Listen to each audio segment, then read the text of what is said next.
Start.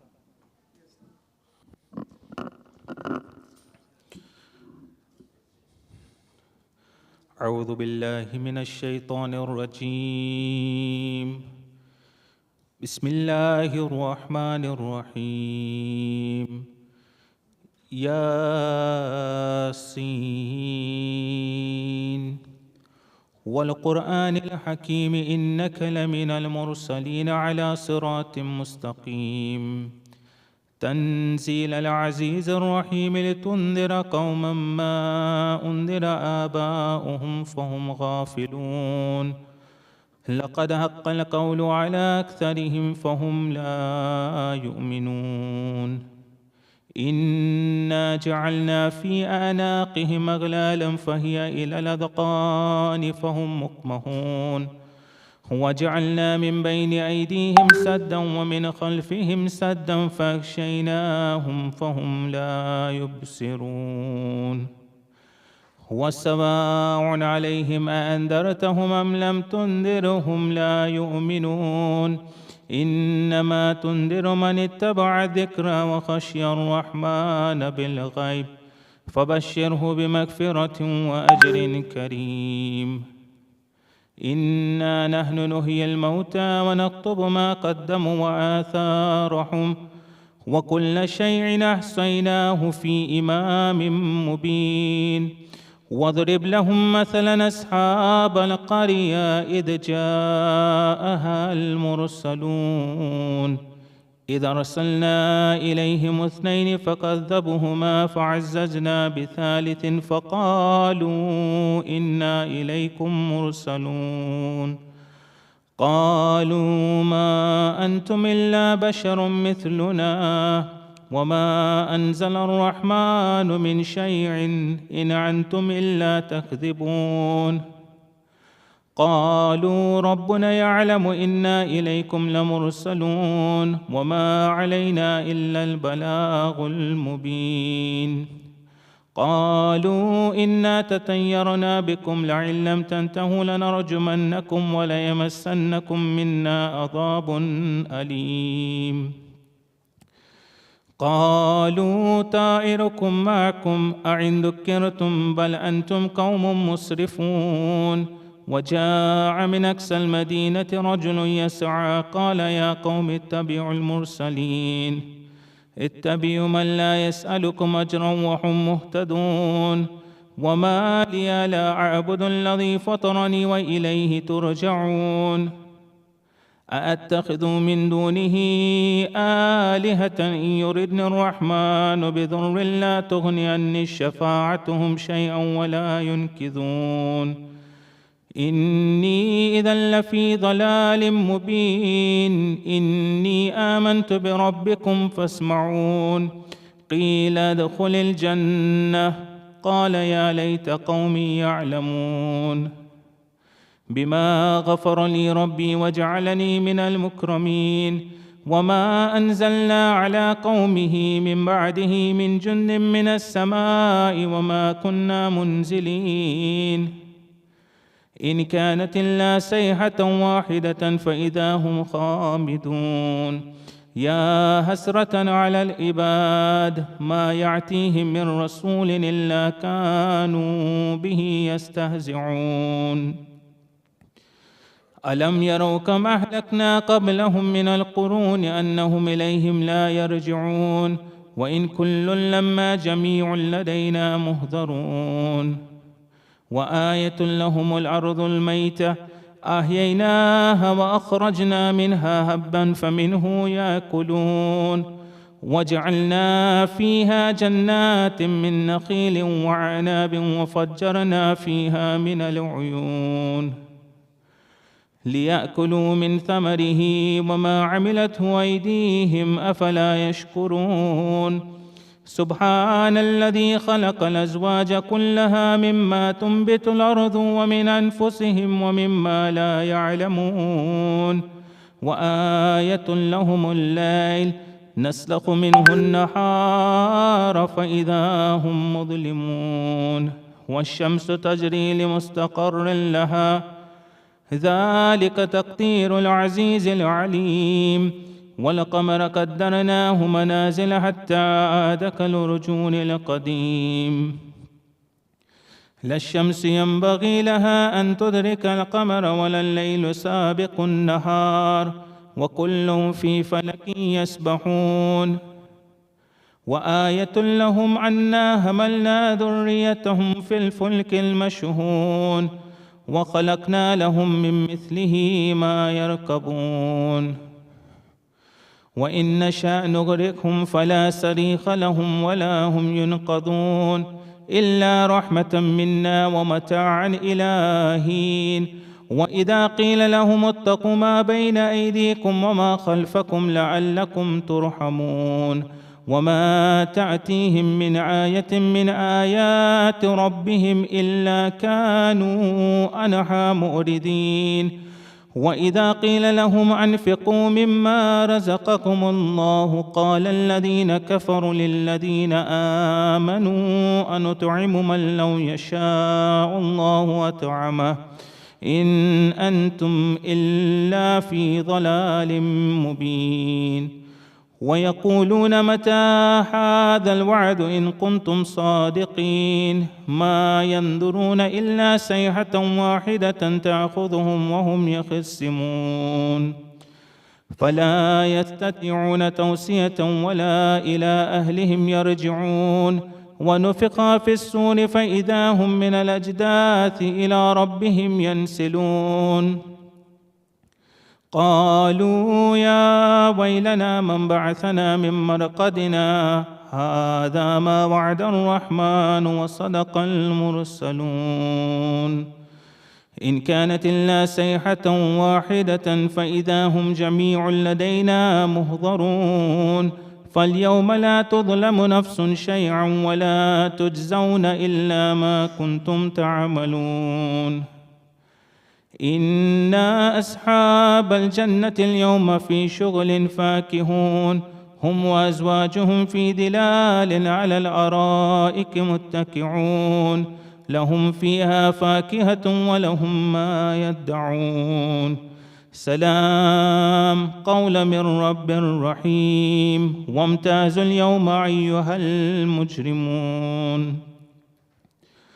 ألم أعهد إليكم يا بني آدم ألا تعبدوا الشيطان إنه لكم عدو مبين وأن اعبدوني هذا صراط مستقيم. ولقد ضل منكم جبلا كثيرا أفلم تكونوا تعقلون. هذه جهنم التي كنتم توعدون اصلوها اليوم بما كنتم تكفرون. اليوم نختم على أفواههم وتكلمنا أيديهم وتشهد أرجلهم بما كانوا يكسبون. ولو نشاء لطمسنا على أعينهم فاستبقوا الصراط فأنى يبصرون. ولو نشاء لمسخناهم على مكانتهم فما استطاعوا مضيا ولا يرجعون. ومن نعمره ننكسه في الخلق أفلا يعقلون. وما علمناه الشعر وما ينبغي له إن هو إلا ذكر وقرآن مبين لينذر من كان حيا ويحق القول على الكافرين. أولم يروا أنا خلقنا لهم مما عملت أيدينا أنعاما فهم لها مالكون. وظللناها لهم فمنها ركوبهم ومنها يأكلون ولهم فيها منافع ومشارب أفلا يشكرون. واتخذوا من دون الله آلهة لعلهم ينصرون لا يستطيعون نصرهم وهم لهم جند مهضرون. فلا يحزنك قولهم إنا نعلم ما يسرون وما يعلنون. أولم ير الإنسان أنا خلقناهم من نطفة فإذا هو خصيم مبين وضرب لنا مثلا ونسي خلقه قال من يحيي العظام وهي رميم قل يحييها الذي أنشأها أول مرة وهو بكل خلق عليم الذي جعل لكم من الشجر الأخضر نارا فإذا أنتم منه توقدون أوليس الذي خلق السماوات والأرض بقادر على أن يخلق مثلهم بلى وهو الخلاق العليم إنما أمره إذا أراد شيئا يقول له كن فيكون فسبحان الذي بيده ملكوت كل شيء وإليه ترجعون.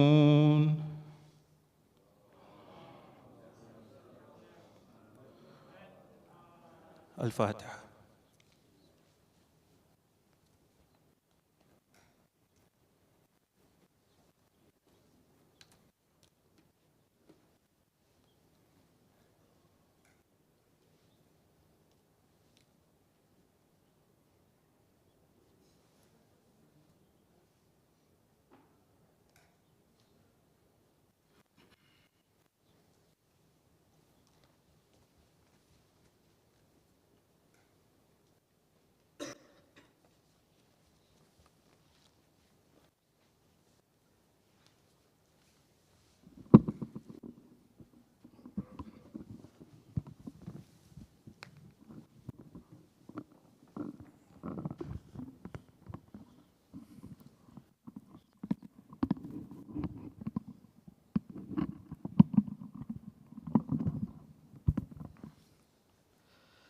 सलवात अल्लाहुम्मा सल्लि अला मुहम्मद व आलि मुहम्मद व अज्जिल फरज। ए मेरे ओनो मुहम्मद, ए मेरे ओनो मुहम्मद, ए मेरे ओनो मुहम्मद, ए मेरे ओनो मुहम्मद।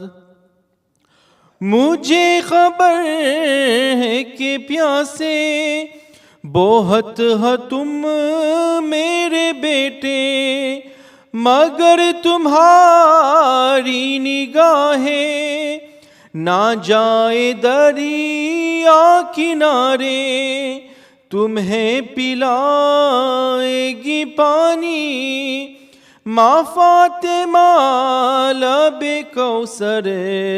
ए मेरे ओनो मुहम्मद, ए मेरे ओनो मुहम्मद, ए मेरे ओनो मुहम्मद।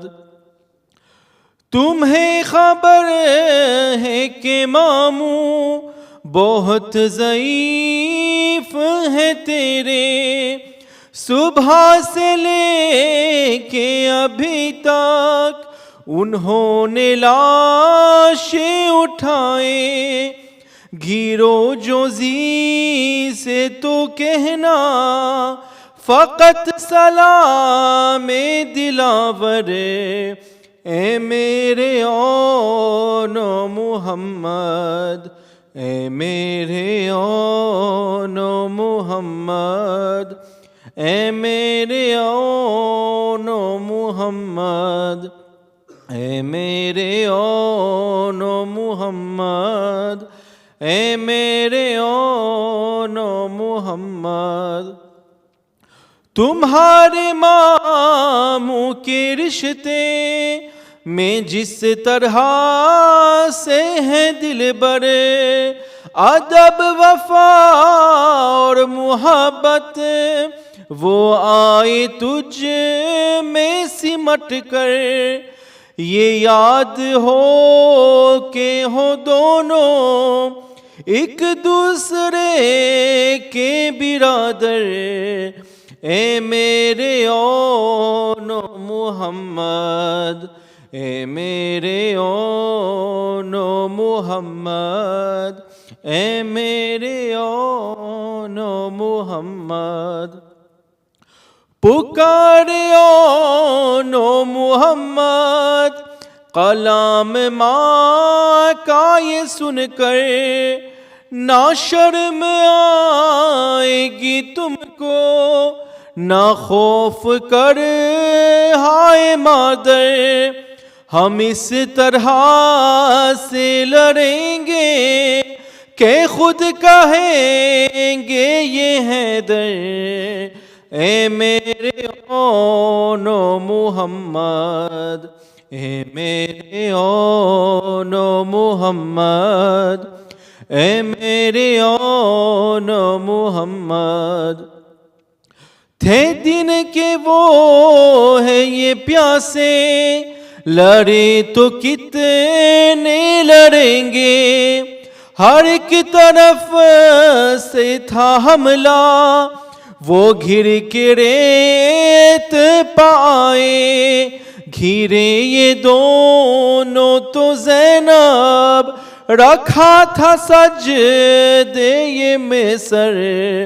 ए मेरे ओनो मुहम्मद, ए मेरे ओनो मुहम्मद, ए मेरे ओनो मुहम्मद।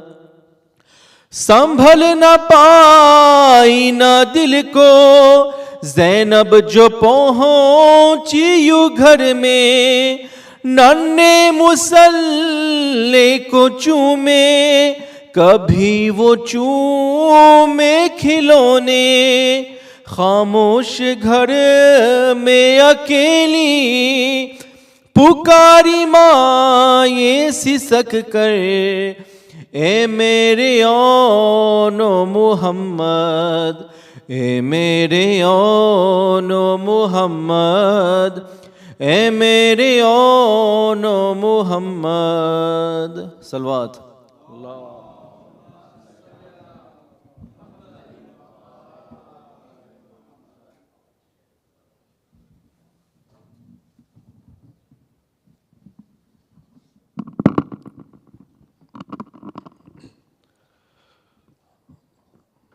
बर मोहम्मद व आले मोहम्मद सलवात।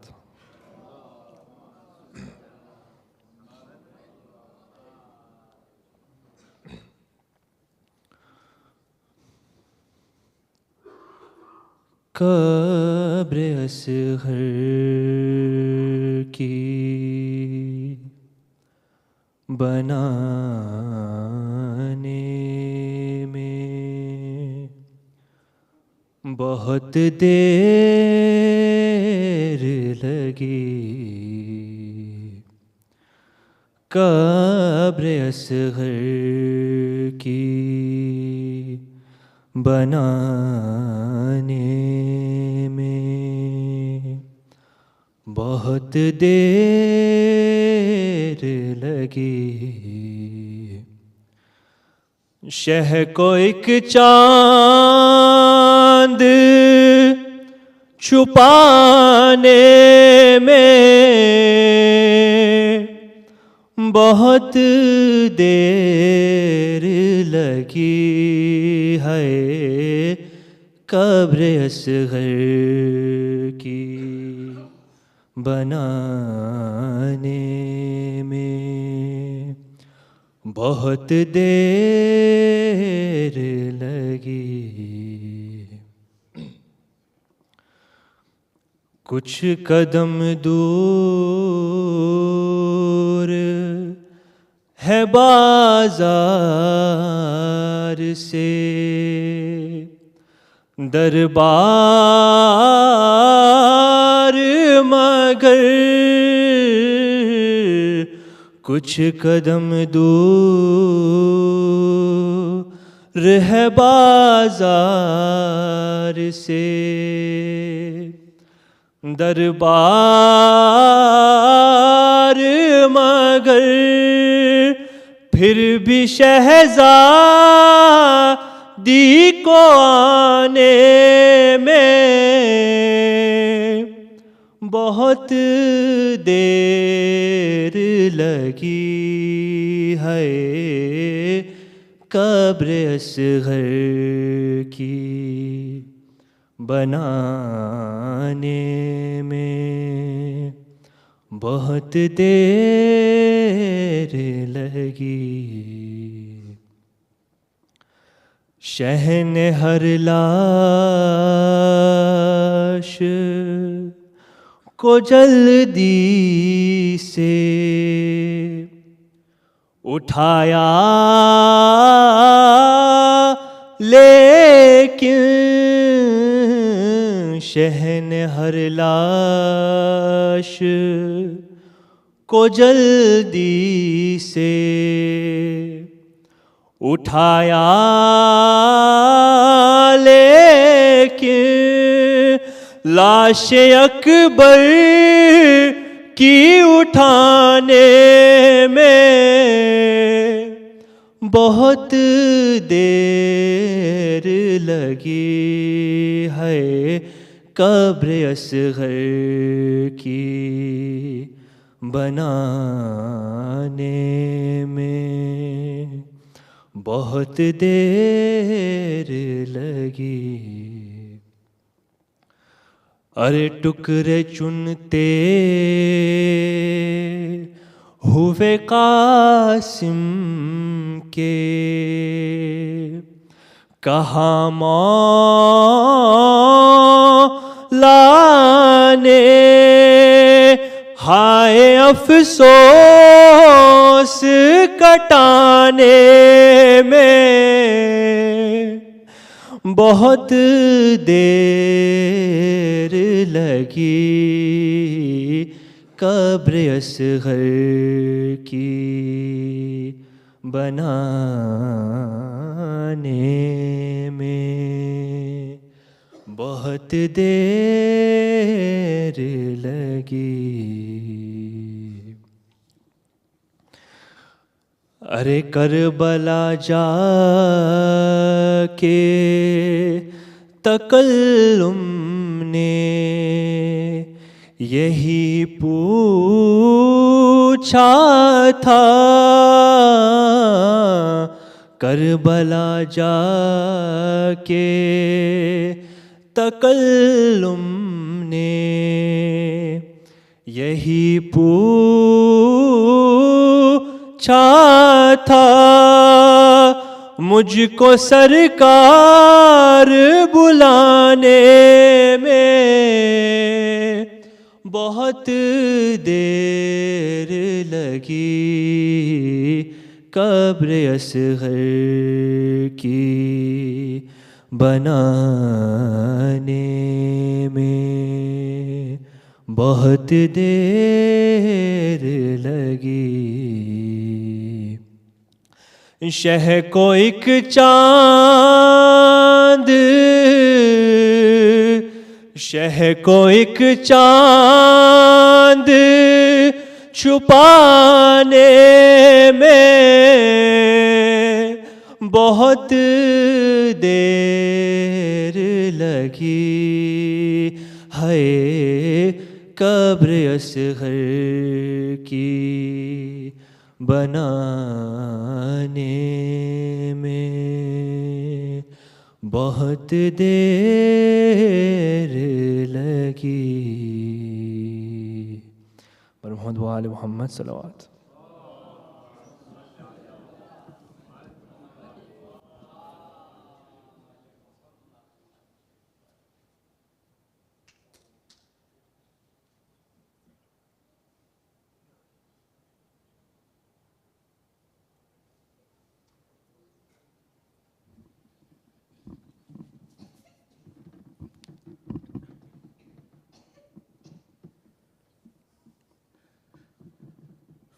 पर मोहम्मद व आले मोहम्मद सल्लल्लाहु।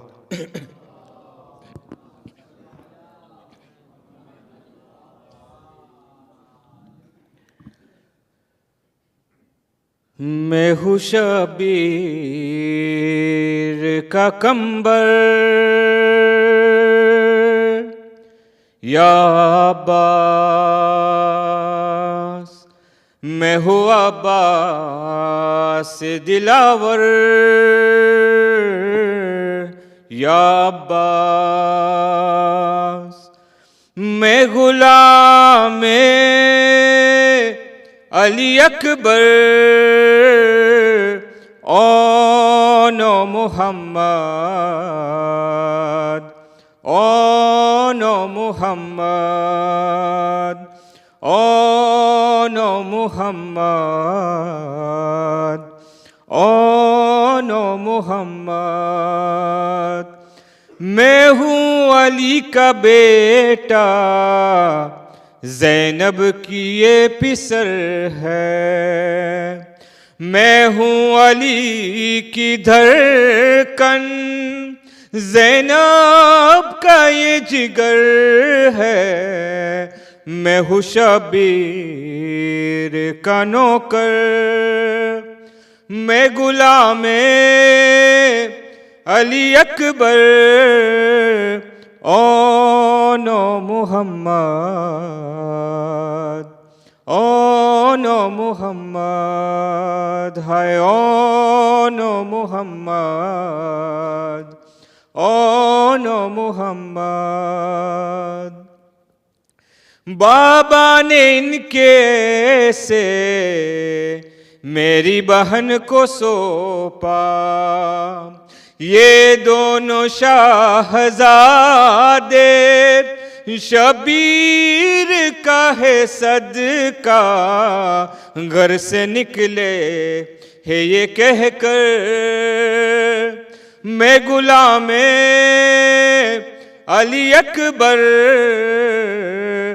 ओनो मुहम्मद ओनो मुहम्मद हाय ओनो मुहम्मद ओनो मुहम्मद। दोनों ने मुझसे सीखा अहद वफा निभाना। असगर से पहले इनको पानी नहीं है पीना। सब्र ज़ैनब के है जोहर, मैं गुलामे अली अकबर ओनो मुहम्मद ओनो मुहम्मद हाय ओनो मुहम्मद ओनो मुहम्मद। मैं हूँ दुआए ज़हरा, ज़ैनब की ये दुआ है। हाय मैं जिंदगी का ज़ामिन, ये मौत की कज़ा है। हे जाफर के बिरादर, मैं गुलामे अली अकबर ओनो मुहम्मद हाय ओनो मुहम्मद। मैंने इन्हें सिखाई अगियार से लड़ाई। इज़्ने विगा मिले तो फिर देखना तबाही। इनसे ठकराना संभल कर, हाय मैं गुलामे अली अकबर ओनो मुहम्मद हाय ओनो मुहम्मद ओनो मुहम्मद हाय ओनो मुहम्मद। ज़ैनब के लाडलों ने कसमे वफा निभाई। ए अम्मा देख लीजिए कहते थे दोनों भाई, लेके सर अपना उठाकर मैं गुलामे अली अकबर ओनो मुहम्मद हाय ओनो मुहम्मद। मैं गुलामे Ali Akbar on Muhammad. Zainab hai ऐसी मादर बच्चों को जो न रोए, हाय लाशों को देख कर वो रेहान बस ये बोली, देख ले खालिक अकबर, मैं गुलामे अली अकबर ओनो मुहम्मद, हाय ओनो मुहम्मद, सब्र ज़ैनब के है जोहर ओनो मुहम्मद, हाय ओनो मुहम्मद, बर मोहम्मद व आले Mohammad सलवात.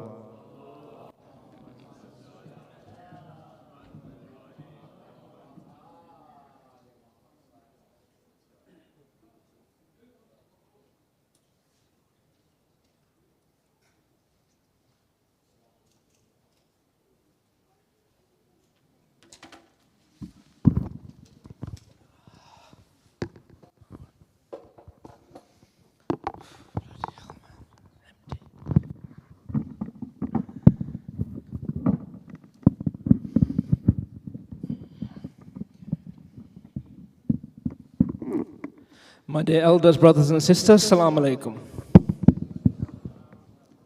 Just a few announcements today. First of all, the Muharram and Safar Fund is still open. Our budget is £37,000 and we are requesting £110 per household. Please, can we all try and donate generously as much as we can so we can help spread the message of Imam Husayn. This year, the World Federation have requested all Jamaats to take part in a global headcount initiative on Ashura Day. Please can I ask the AV team to put the video on so we can all find out more about what this program is about.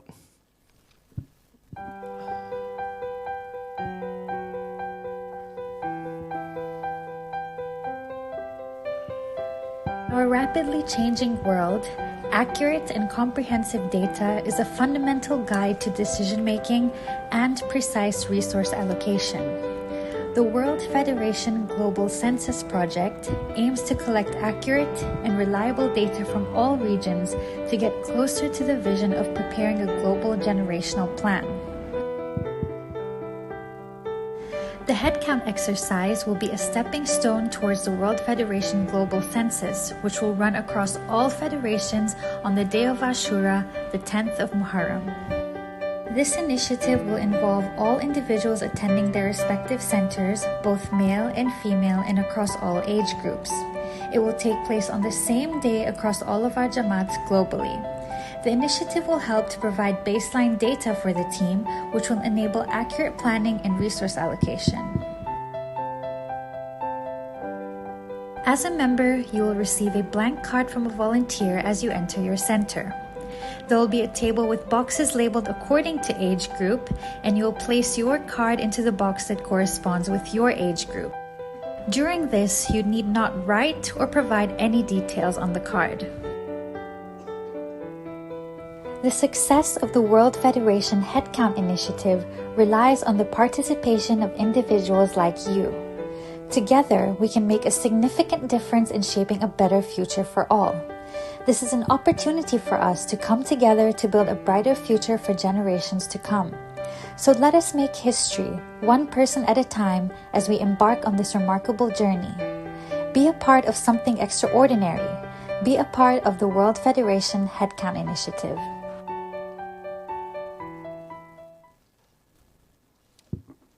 If anyone would like to volunteer to help with this initiative, please speak to a member of the MC team in the gents or the ladies subcommittee in the ladies.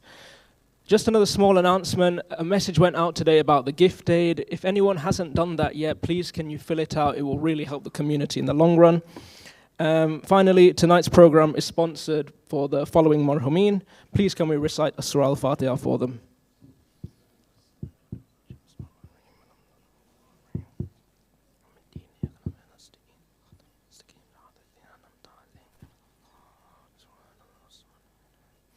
Before I invite Syed to the mimbar, please can I request everyone to move forward for the latecomers. Salawat.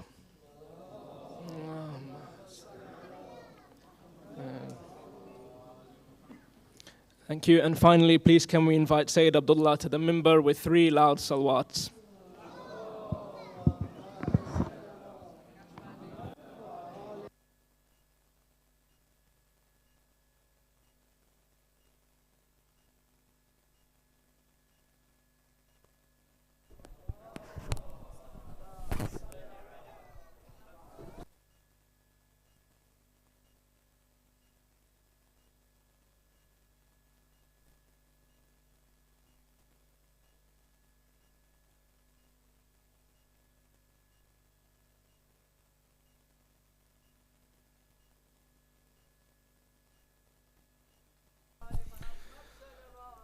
اللهم صل على محمد وآل محمد يا علي. أعوذ بالله من الشيطان الرجيم. بسم الله الرحمن الرحيم. رب اشرح لي صدري ويسر لي أمري واحلل عقدة من لساني يفقه قولي. بسم الله الرحمن الرحيم. الحمد لله رب العالمين، وصلى الله على سيدنا وحبيب قلوبنا وشفيع نفوسنا أبا القاسم محمد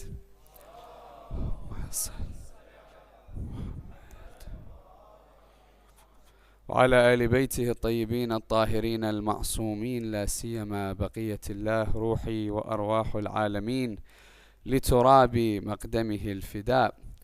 أما بعد، يقول الله في محكم كتابه الكريم: بسم الله الرحمن الرحيم. قل إن كنتم تحبون الله فاتبعوني يحببكم الله. Allah subhanahu wa ta'ala says within the Holy Quran that, say, O Muhammad, if you wish to love Allah, then follow me. Allah will love you and forgive you your sins, and Allah is forgiving and merciful. صدق الله العلي العظيم. Allah.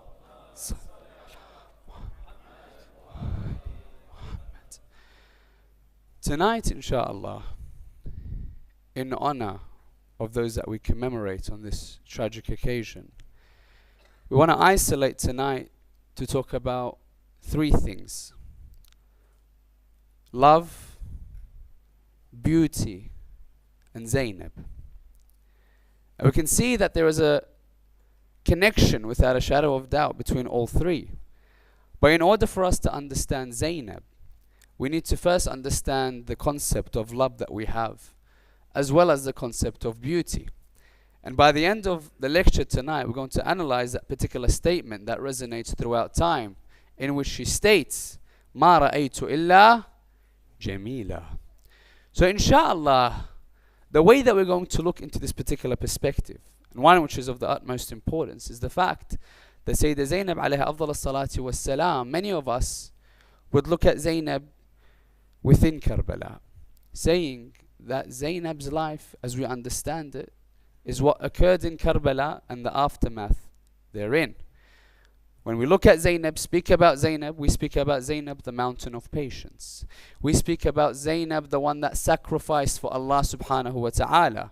We look at Zainab, the Sabiyya, the captive of war from one city to another. We look at Zainab as the protector of the Sabaya, the defender of Imamat, from the first of Karbala onwards. But when we need to analyze Sayyidah Zainab, we need to take a step back and look at the greatness of Zainab. Because sometimes when people look at particular figures, they say to themselves that this particular figure is great because they may be surrounded by people that are great around them.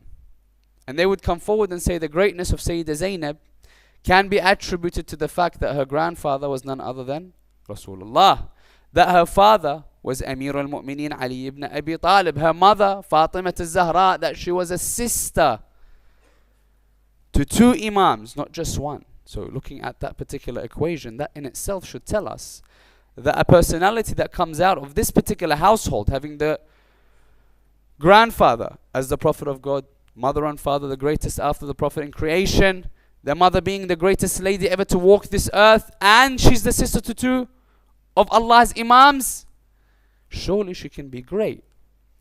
Now someone may come forward and say, well, not necessarily, and he's correct in assuming that it's not necessarily the correct manner in which to look at the lens of Zainab. Because if we say Zainab is great because of all those around her, we've done an injustice to Zainab. It's saying she's great because of those around her. No, there's an influencing factor without a doubt. But we need to look into the actual essence and the character of Sayyidah Zainab. Why? Because the Quran puts a premise for us, saying it does not matter if you're in a house of greatness. When you go towards chapter 12 of the Holy Quran, there were 11 people that were all the sons of a prophet of Allah, weren't they?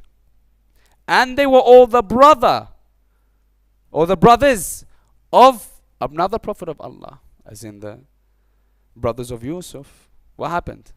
Chapter 12 of the Holy Quran, verse number 9. They all came together, didn't they? Wasn't one of them. All came together. What did they say? Let's kill Yusuf. Let's kill him. So not necessarily that, just because you're the son of someone great or the brother of someone great, that you may be great as well. No. You have to look at each individual character's personality to analyze where you put them in the scales. Likewise, you can be surrounded by evil, yet you can still come out to be great. Quran also sets a premise. When we look at the particular wife of the oppressor known as Fir'aun, when we look at Fir'aun's story, his wife saw what he did, was around what he used to do. However, did it change her? No. That she remained a gem. That Allah subhanahu wa ta'ala says, yes, you may be in an environment where it's not necessarily an environment to grow and to become a great character. However, I want to showcase you to everyone that will come that you are one of the 4 greatest ladies ever to walk this earth. One of the 4. But she was surrounded in an environment where it wasn't necessarily an environment to grow in character. So when we're looking at Sayyidah Zainab, we need to look at her individually and not just cocoon her to the fact that those around her were great, even though it's an influential factor. Now let's look at Zainab before Karbala, before we go into. The way we're going to analyze the topic tonight is by first looking at Zainab prior towards Karbala to understand her. Secondly, we're going to look at the concept of love. Is the concept of love that which we understand it to be? Or is the concept that we understand a platform to better understanding the true love that Allah wants us to understand? Number 3, there's a particular notion historically where there's something called the elixir. We want to look into this particular concept and see if we can derive particular examples and put it hand in hand with this concept of love. That's number 3. Number 4, we're going to look at beauty. When we're looking at beauty and the concept of beauty, we want to analyze what makes something beautiful and what are the 3 different levels of beauty, and where exactly does this statement of Sayyidah Zainab lie? Which beauty is she talking about when she says Ma ra'aytu illa jamila? So inshallah, by the end of the lecture tonight, we would have an understanding and a more detailed understanding for the knowledge that Sayyidah Zainab possesses when she tells each and every one of us now with that statement that echoes through time, through her lens, that she saw Karbala, that she saw nothing except beauty, what she actually meant when she stated those words. So inshallah, to look into this particular topic and to bless the majlis, inshallah, we can all come together to recite 3 of your loudest salawat ala Muhammad wa ali Muhammad. Allah. Salli ala Muhammad. Assalamu alaikum ya Abdulla.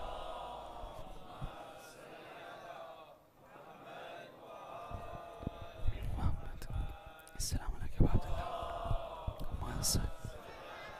Muhammad.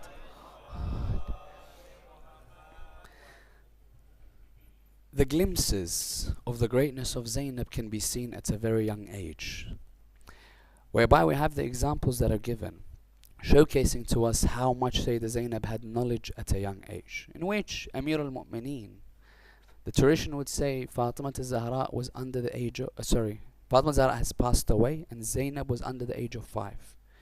In which Amir comes towards Zainab and he says, "Oh my daughter Zainab, I want you to say 1. Look at this statement. She says 1. Amir would say, "Zainab, say 2. Zainab would refrain. "Zainab, say 2. She would refrain. He says, "Zainab, why is it that you do not say 2? I know you know." Look at the reply of Zainab to showcase to you the knowledge and the understanding that this child in age, but adult in thought, would have. She would say, "Oh my father Ali, how can the tongue that uttered one in the oneness of God utter other than that?"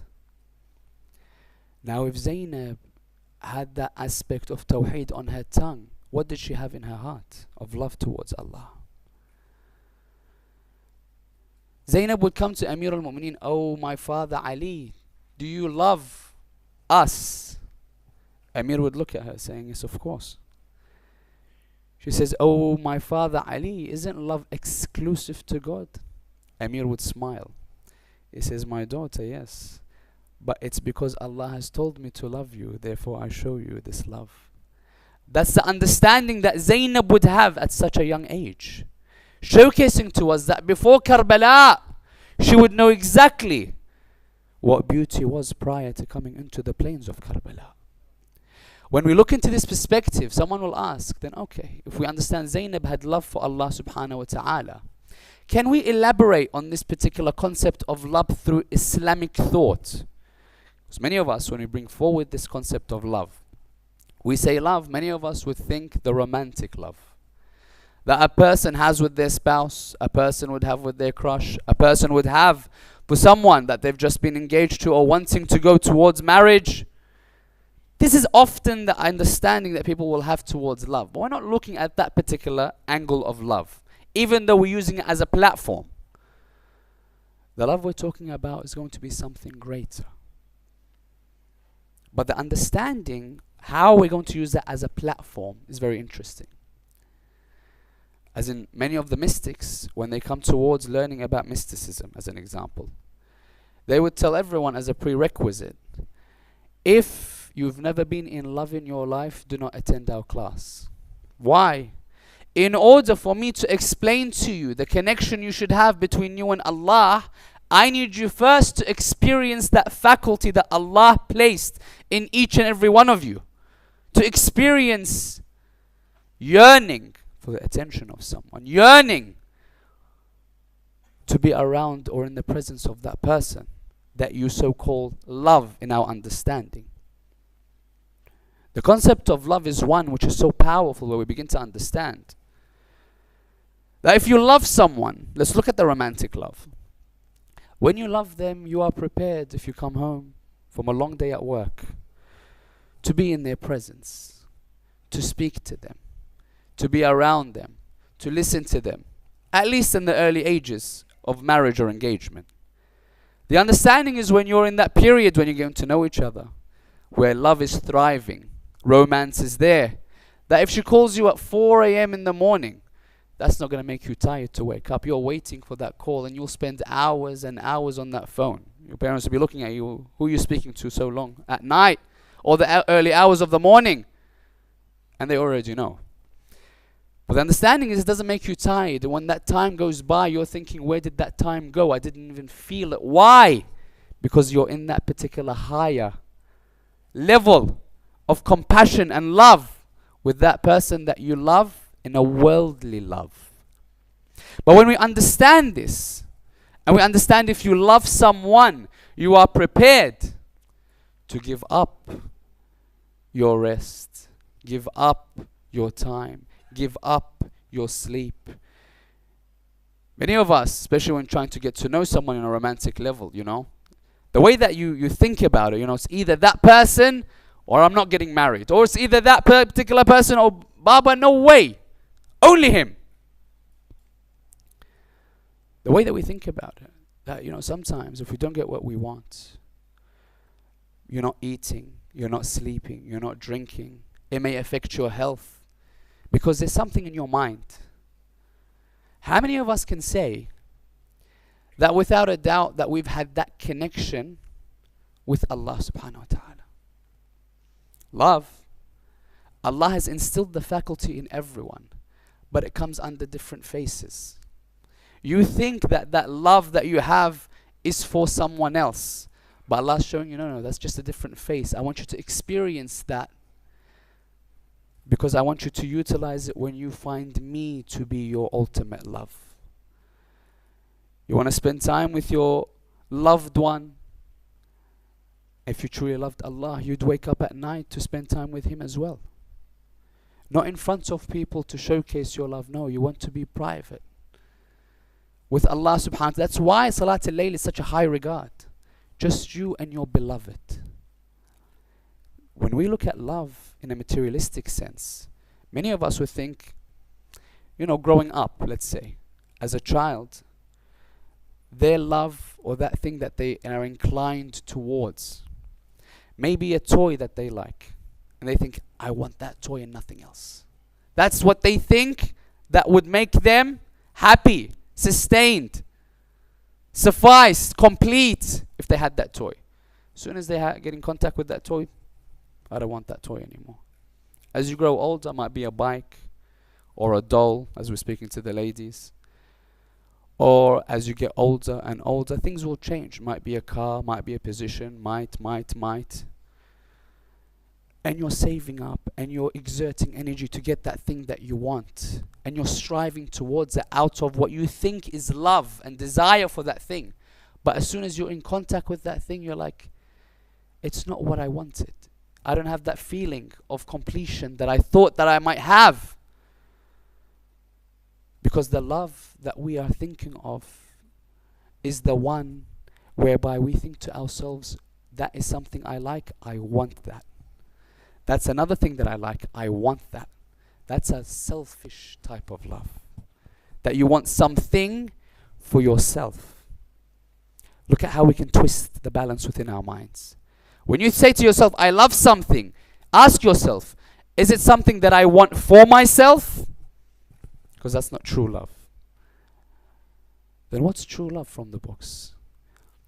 A true love is given as an example of a mother. You want true love? Understand the mother's heart and you'll understand true love.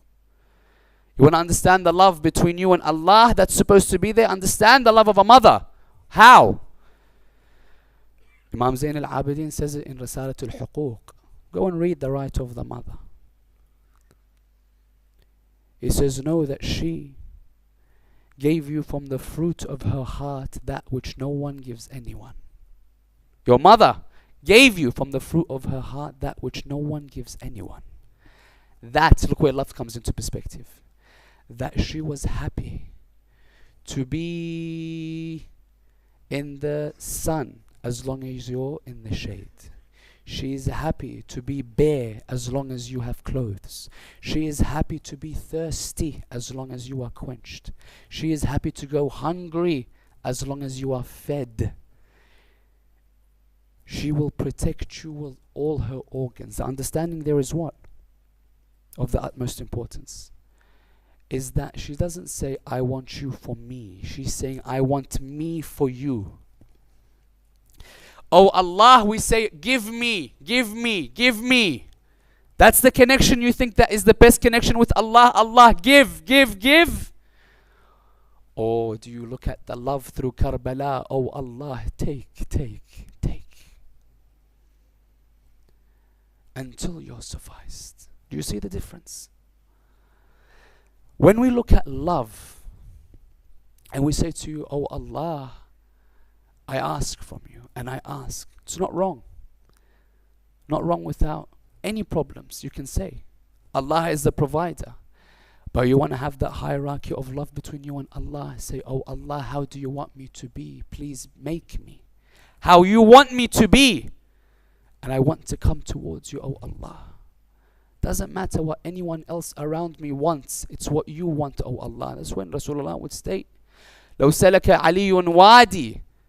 If Ali takes a valley, because Ali, he says, the truth left me with no friends, no one around him. Why? Because only thing that he thought about was the pleasure of Allah subhanahu wa ta'ala. He says, I never worshipped Allah. Look at the love in his worship. He says, when it comes to worship, I never worshipped Allah in fear of his hellfire. When we worship, it should be out of love. But many of us are told from the pulpit that Allah is very harsh. Allah will punish. Allah is merciful. But the way that we try to get people to become religious is that Allah has harsh punishment, hellfire, prosecution. No. Amir says, no. Some people will worship through that door. That, I'm afraid I will go into hellfire. He says, I did not worship you, O Allah, in fear of your hell. Nor, many of us would be like, you know what? We're businessmen. Let's think about, Allah said, if I do this tasbih, I'll get this many palm trees. Allah also said, if I do this particular act, there's a house. How many hur al-ain am I going to get? If I do this, that's a good number of hur al-ain, I think. He said, I don't worship Allah in greed of his heaven. It's not what I want, O Allah.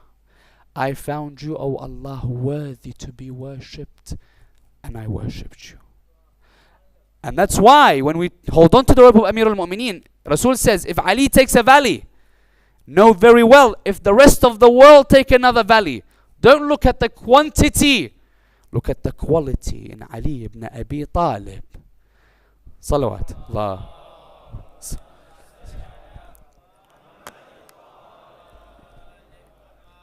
That's why love, when you look at love, there's a right way and there's a wrong way, as we discovered. That's why when the jailer and the story of Yusuf, when you go towards the traditions, the person that was in charge of his jail at the door looks at Yusuf and he says, oh Yusuf, your character, I've seen you. Honestly, I love you, oh Yusuf. You know what Yusuf says? Or what he would have said. You can imagine what happened to Yusuf. He says, Baba, I don't want your love, please. Please leave your love to you. Don't give me your love. Why? Because his father loved him. It caused him to go where? To either get killed or put into a well. Zulaykha loved him. What happened to him? Gets thrown into jail. So he's saying to him, please don't love me. Baba Khali, leave that love to you. The understanding, there's a correct way in which you should understand the concept, and there's an incorrect way. Now when we come to this particular perspective, we learn something about love. And that something is when we understand this concept of an elixir. Elixir, historically speaking, and many of you that have read historic books, when they come across this particular notion of an elixir, this elixir, they would say, it's fairy tales, but they say this elixir is a particular element that chemists and sorcerers, they've all searched in order for them to find it. That this, as soon as you put it into any other substance, makes that substance gold. Or a higher metal, a more perfected metal, a more perfected substance. So they call it elixir.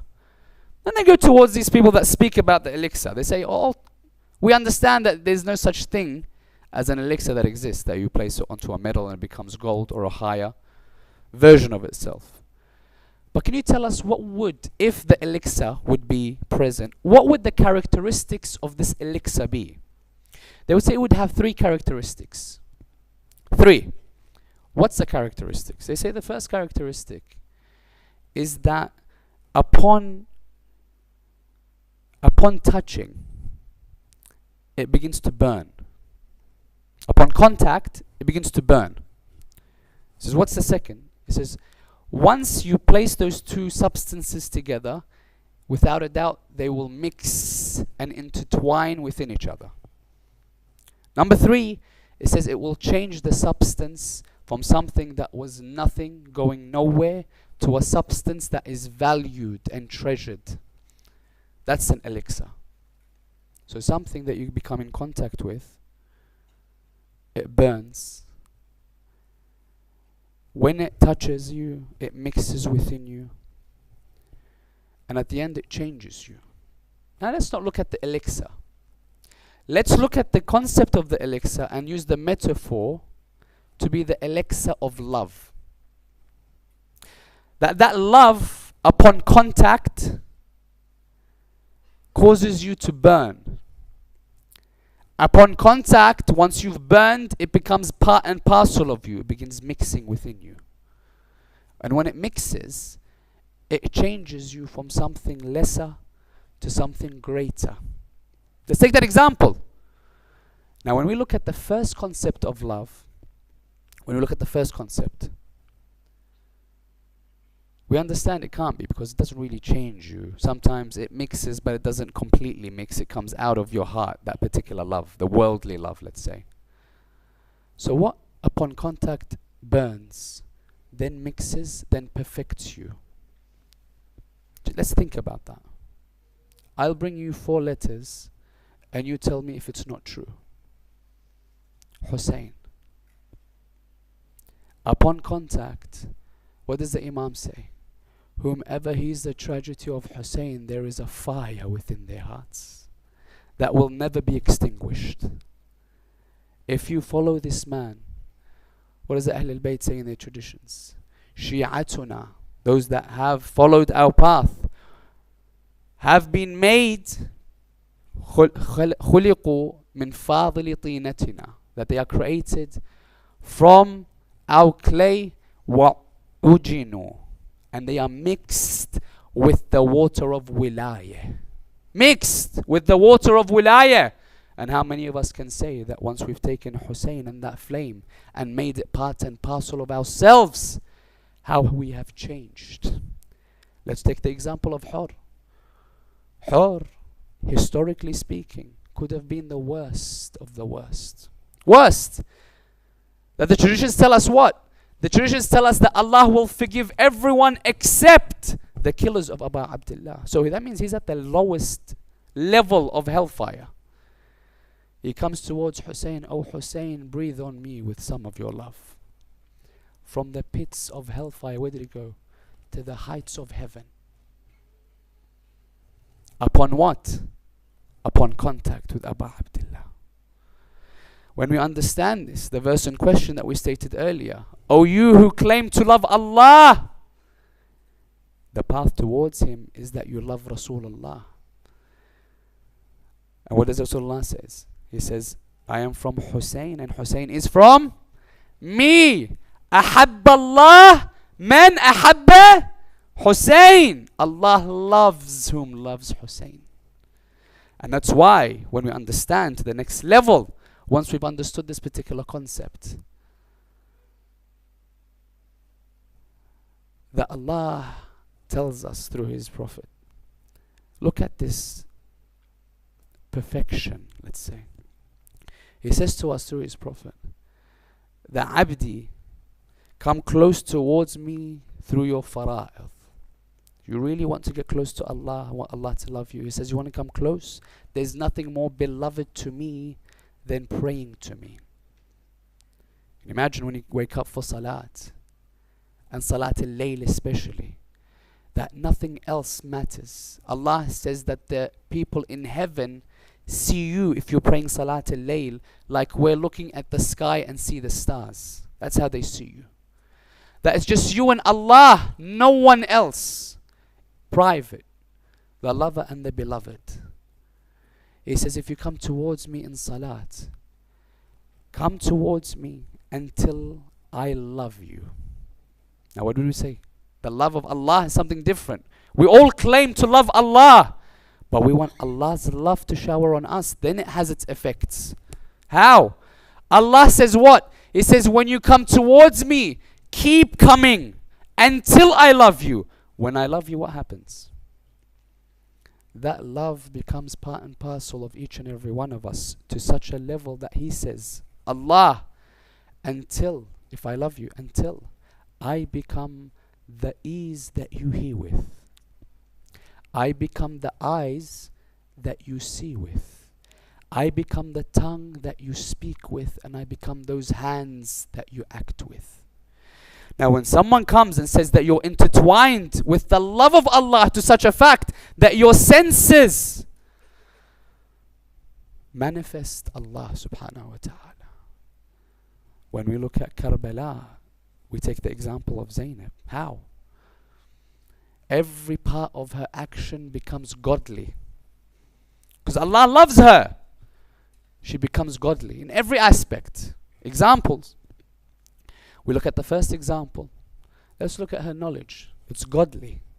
Why? Because Imam Zain al-Abidin, what does he say a few nights ago when we mentioned, Ya amma, innaki alima ghayr mu'allama. You are knowledgeable without formally being taught knowledge. Meaning what? I become the tongue that you speak with.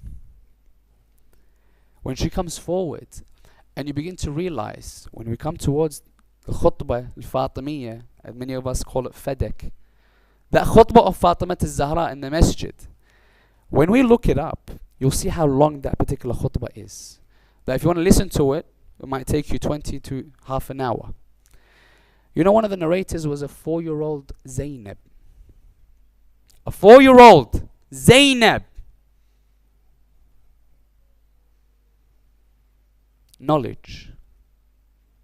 When she comes forward, and part of knowledge, ladunni, means that she may be able to see the future as well. And that's why when we come towards a tradition whereby she sees Imam Zain al-Abidin saddened after Karbala. Look at this notion. She sees Zain al-Abidin sad. You know what the tradition says that she tells him? She comes to him, she says, Mali araka tajudu binafsika ya baqiyata ahli. Why is it, O Sajjad, that I see you in such a state of mourning, O that which remains of my family? Mali arak tajudu binafsika ya baqiyata ahli. فإنه والله عهد من الله. She's saying, by Allah, what's occurred in Karbala is a covenant. Look at the vision. لِجَدِّكَ وَأَبِيكَ. It's a covenant given to your father and your grandfather. وَسَيُنصَبُ عَلَمٌ فِي الطَّفْ. And there will be a flag that will be placed in Karbala. Taf being Karbala. There will be a flag that will be placed in Karbala. وَلَيَجْتَهِدَنَّ أَئِمَّةَ الْكُفْرِ عَلَى مَحْيِهِ وَتَطْمِيسِهِ. That the tyrants of the time and the evildoers will come collectively. لَيَجْتَمِعَنَّ أَئِمَّةُ الْكُفْرِ. That these imams of kufr will come together trying to remove or to lower that flag that will be placed in Karbala. But every time they try, what does she say? فَلَا يَزْدَادْ إِلَّا عُلُوًّا. It will not go anywhere. In fact, it will continue to elevate and elevate and elevate. Who says this? Zainab. Look at the knowledge. Look at the foresight. Look at how she knew what was occurring in the future. Zainab. When you talk about knowledge, godly. When you look at patience, the patience of Zainab. Godly patience or not godly patience? Who can have the patience of Zainab? That she sees everything that she saw on the 10th of Muharram. And after. The Imam Sajjad, what does he say? He says 3 times, Al-Sham, Al-Sham, Al-Sham. What does she see? But the understanding of the patience of Zainab, that we all know her to be the mountain of patience. I'll give you one example of the patience of Zainab in Karbala to show you how godly her patience was, because she implemented the love of Allah. Just an example. The example given of the patience of Zainab. The Aba Abdullah in Karbala. Remember what we said. That Karbala is love. Love. Imam al-Baqir, someone comes to him from Khurasan, barefoot, all the way towards Medina. He says, I came on foot, O my Imam. The only reason I came is because I love you, O my Imam. You know what he replies? وَهَلَ الدِّينِ إِلَّا الْحُبِّ. Is religion anything except love? Amir says in Nahj al-Balagh, you know what he says? He says that this religion is so great that Allah istafahu li nafsih. He says it's my religion. And He established its pillars on love. Imam in Karbala doesn't say give. What does he say? He says, oh Allah, take. But when he says that, Ali al-Akbar, take. The 6-month-old, oh Allah, take. Abbas, take. Everyone that was there, Husayn would be there to say, take. Question: who was there to say, Husayn, take? Who was there? On the night of the 10th, at night after the massacre of Karbala, everyone's offered as a sacrifice, except your Mawla, Abu Abdullah. Zainab, in the midst of the night, looking left and right, goes between the dead bodies. Who knows who she went past? Tripping over the bodies until she got to what she thought the body of Abu Abdullah that remains. She puts her hand under it and raises what remained of the body of Abu Abdullah. You know what she says? Take, O Allah. Patience of Zainab, godly. What else? Worship. Worship of Zainab. How do you think Zainab became Zainab? It's because she was the daughter of Ali. Her name, the adornment of her father. Zainu Abiha, Zainab. Just like her father was known for his prostrations, for his salah. Zainab. On the 11th, Sajjad, what does he say? Oh my auntie, I see you not praying. I see you praying Salat al-Layl, but you're sitting. Why? Doesn't miss it. You tell me someone that has just happened from her family and her loved ones, and she still says, oh Allah, you are my beloved. Worship, knowledge, patience. Now it gets interesting. Let's look at Zainab through the door of influence. How? When you go towards the books that talk about what Zainab did, go towards the books and read when they entered Kufa what occurred. When they entered Kufa, everyone is celebrating because they think to themselves, we've just achieved victory over these people. They're celebrating and celebrating. They would say that people that surrounded them was close to 4,000 that were making noise, celebrations. When they would enter, Zainab wanted to speak. There were humans, there were animals. The traditions all say the same wording. What does it say? فَأَوْمَأَتْ بِيَدِهِ الْيُمْنَى. She but signaled with her right hand. Doesn't utter a word. Doesn't say anything. Doesn't make noise. Doesn't lift anything. She does one thing, which is raise her right hand. أَوْمَأَتْ. Signaled with her right hand. The traditions would say every single person was silent. Every animal was silent. There was not a noise to be heard in those people, that if you were to drop a pin, you would hear it. What did Zainab do? Raise her hand. The aspect there is she has an influence from Allah upon creation. Zainab. How else would you read such an event to occur that she but signaled and everyone was silent? Zainab. Amongst other things, and this is one that may cause some people to question, but I'm referring this from Shaykh al-Ma'maqani. He says, when you look into the life of Sayyidah Zainab,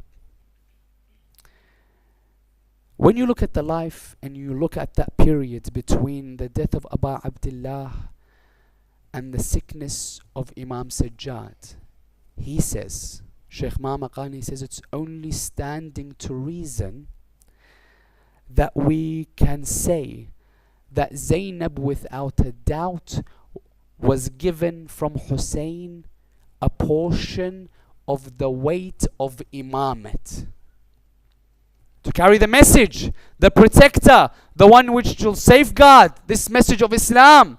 He says at least at the time of the sickness of Sajjad, she was given that particular weight to carry, to protect. That Zainab, the last thing I want to bring forward before we get to beauty, is that how much Allah has raised Zainab. You're thinking to yourself, that how much has Allah raised Zainab? I give you one notion, and then you can use that as an example for the rest of her life. And look at to any particular point within her life, and you yourself can judge. You go towards Karbala. We pray to Allah, whomever has gone, that He returns them. Whomever hasn't gone, that Allah grants them the ziyarah of Aba Abdullah al-Husayn. Ilahi Ameen. But we go towards Karbala. Whomever has already been will go towards a particular place called At-Tall al-Zainabi. You go towards At-Tall al-Zainabi. Now I ask everyone, when we go towards At-Tall al-Zainabi, we would go, we'd throw ourselves, we'd wipe our faces on that particular area.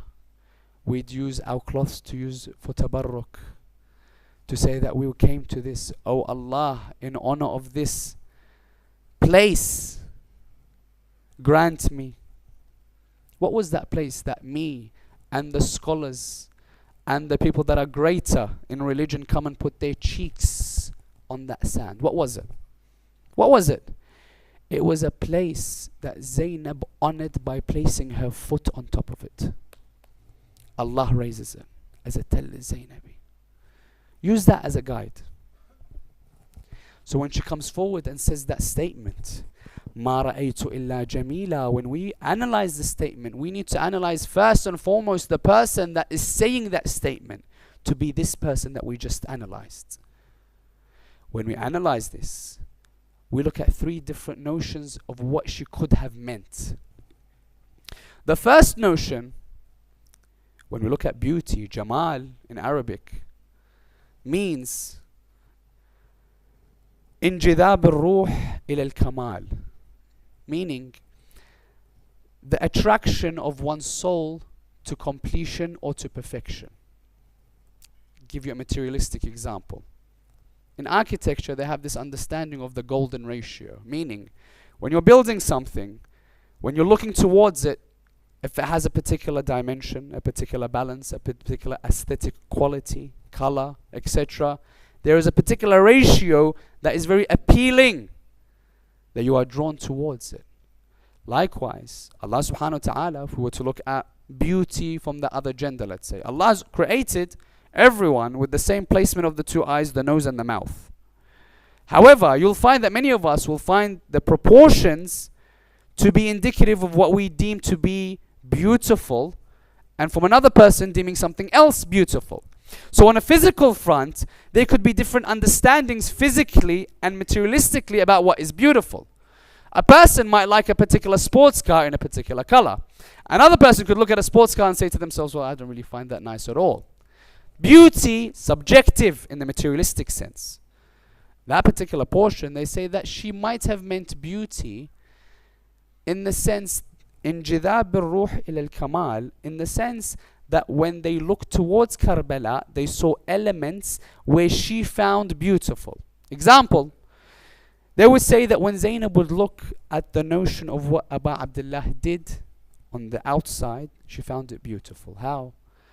That he bought Karbala before entering. She found that action to be beautiful.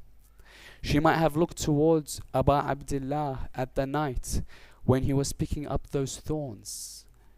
And when Hilal ibn Nafi asks him, why are you picking up the thorns, O Aba Abdullah? He would reply by saying, on the 10th when I am killed, O Hilal, the children will run this way. I'm afraid they might hurt themselves by going on top of these sticks, these thorns. She may look towards that as being beautiful. She may look at the fact in Karbala that there was a protection with the fire around the tents for the hurma of their ladies, for the hijab of their ladies, for the sitr of their ladies. She would look towards that and say, I saw beauty. In a materialistic sense, we could understand, one of the examples could have been that she said, I saw nothing except beauty in that realm, the materialistic realm. Another one comes forward and says, no, that is not to the degree of Zainab. That is what she found beautiful in Karbala. No. They say, no, what's the second opinion that she found beauty in Karbala? They say the example is given of that of Imam al-Ridha and Imran al-Sabi'i. What happened? Massive debate that occurs. When that debate occurs, Imam is asked questions, he replies towards different religions that are there and those that lack religion altogether. Amongst the question that were asked towards the Imam is, oh, the son or the grandson of Rasulullah, can you tell me, look at the question, are we in Allah or is Allah in us? Everyone's thinking, well, how do we answer this question? Are we in Allah or is Allah in us? Imam al-Ridha, how does he reply? He says, Imran, tell me about the mirror. He says, what? Are you in the mirror or is the mirror in you? He says, I do see myself. He says, how? He goes, through the reflection. He says, the understanding of beauty that Zainab meant is the reflection of Allah that was seen in Karbala. Meaning that when we go towards Allah, the way that we understand Allah, so first beauty, physical. The second could be looked at to be spiritual beauty. How? When we look at, for example, an element of a character, generosity. You can't see, you can see the act of generosity, but you can't see generosity, can you? So he's saying the second level of beauty is the fact that we need to understand that it could be a manifestation that showcases one of Allah's names. Allah, we may think that He may only have 99 names. No, those are the greatest names. I mean, if you go toward the du'as that we have, Joshan by itself has around about 1,000 of Allah's names in there. Was to showcase to us that when Sayyidah Zainab stated, Ma ra'aytu illa jamila, the second understanding of Zainab saying Ma ra'aytu illa jamila is that I saw nothing except the manifestation of Allah's names. How? Zainab, how did you see the manifestation of Allah's names in Karbala? They would come forward and say, when she looks at the name of Allah, As-Sabur, for example, the patient one, she looks towards Aba Abdullah. She sees the manifestation of patience in him. She looks at the name Mu'een, the assister, the helper. She looks towards Abbas, for example. That everywhere she looked within Karbala, she saw Husayn manifesting Allah being the merciful. That He gave chances towards even people that opposed Him and tried to stop him from attaining the water. Hur is an example.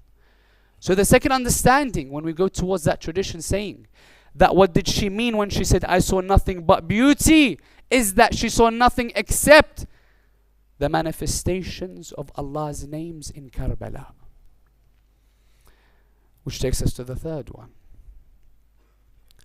The scholars come forward and say, hold on, still not at the level of Zainab. Why? They say you need to reanalyze the statement in itself. How? They say in traditions we have a particular statement that we are given from Rasulullah. What's the statement? Inna Allah Jameel Yuhibbul Jamal. Allah is beautiful. Allah is beauty and He likes those that are beautiful. Let's say. The statement, what does it say? Inna Allah Jameel Yuhibbul Jamal. Let's remember the statement. Zainab, what does she say? Because here in the statement, Allah is the Jameel. Beauty is what? Jamal. So what is she saying? She's not saying I saw beauty, does she? What does she say? She says I saw Ma ra'aytu illa Jamila, not Jamala. She's saying in her statement, I saw nothing except Allah subhanahu wa ta'ala. She doesn't say I saw nothing but beauty. She's saying I saw nothing in Karbala of what occurred except Allah subhanahu wa ta'ala. What was needed to occur and why it occurred and what purpose Karbala had. I saw nothing except Allah subhanahu wa ta'ala. And that's why when we look at this concept of love and understanding of Zainab, when we look at it, and we try searching for love.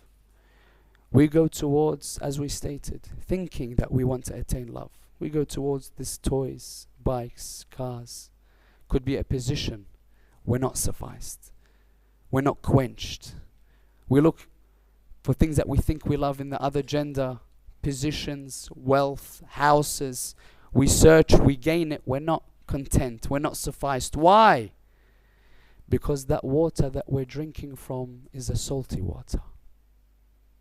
Never going to quench our thirst, lest we drink from the pure stream of Ahlul Bayt. Only then will our thirst for love be quenched. And that's the understanding that we need to have when we hold on to Zainab. This concept, if we put it into our life, if we understand what beauty is, if we understand what love is, if we want to understand where Zainab falls in these particular categories, we need to hold on to the abaya of Zainab in order for us to attain salvation. Now, understanding this, as we stated, the heart of the mother is the best example of love, didn't we? But for a heart of a mother, how do you think that she'll be able to protect her beloved children when she hears her brother say, "Ala min nasirin yansurna"? How?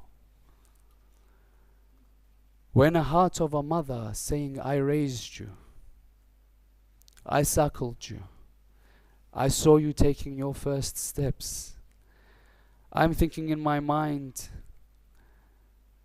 while you're growing up, I cannot wait until they grow older. They get married. They try to have their own families. I want to be there to support them. The heart of the mother is something else.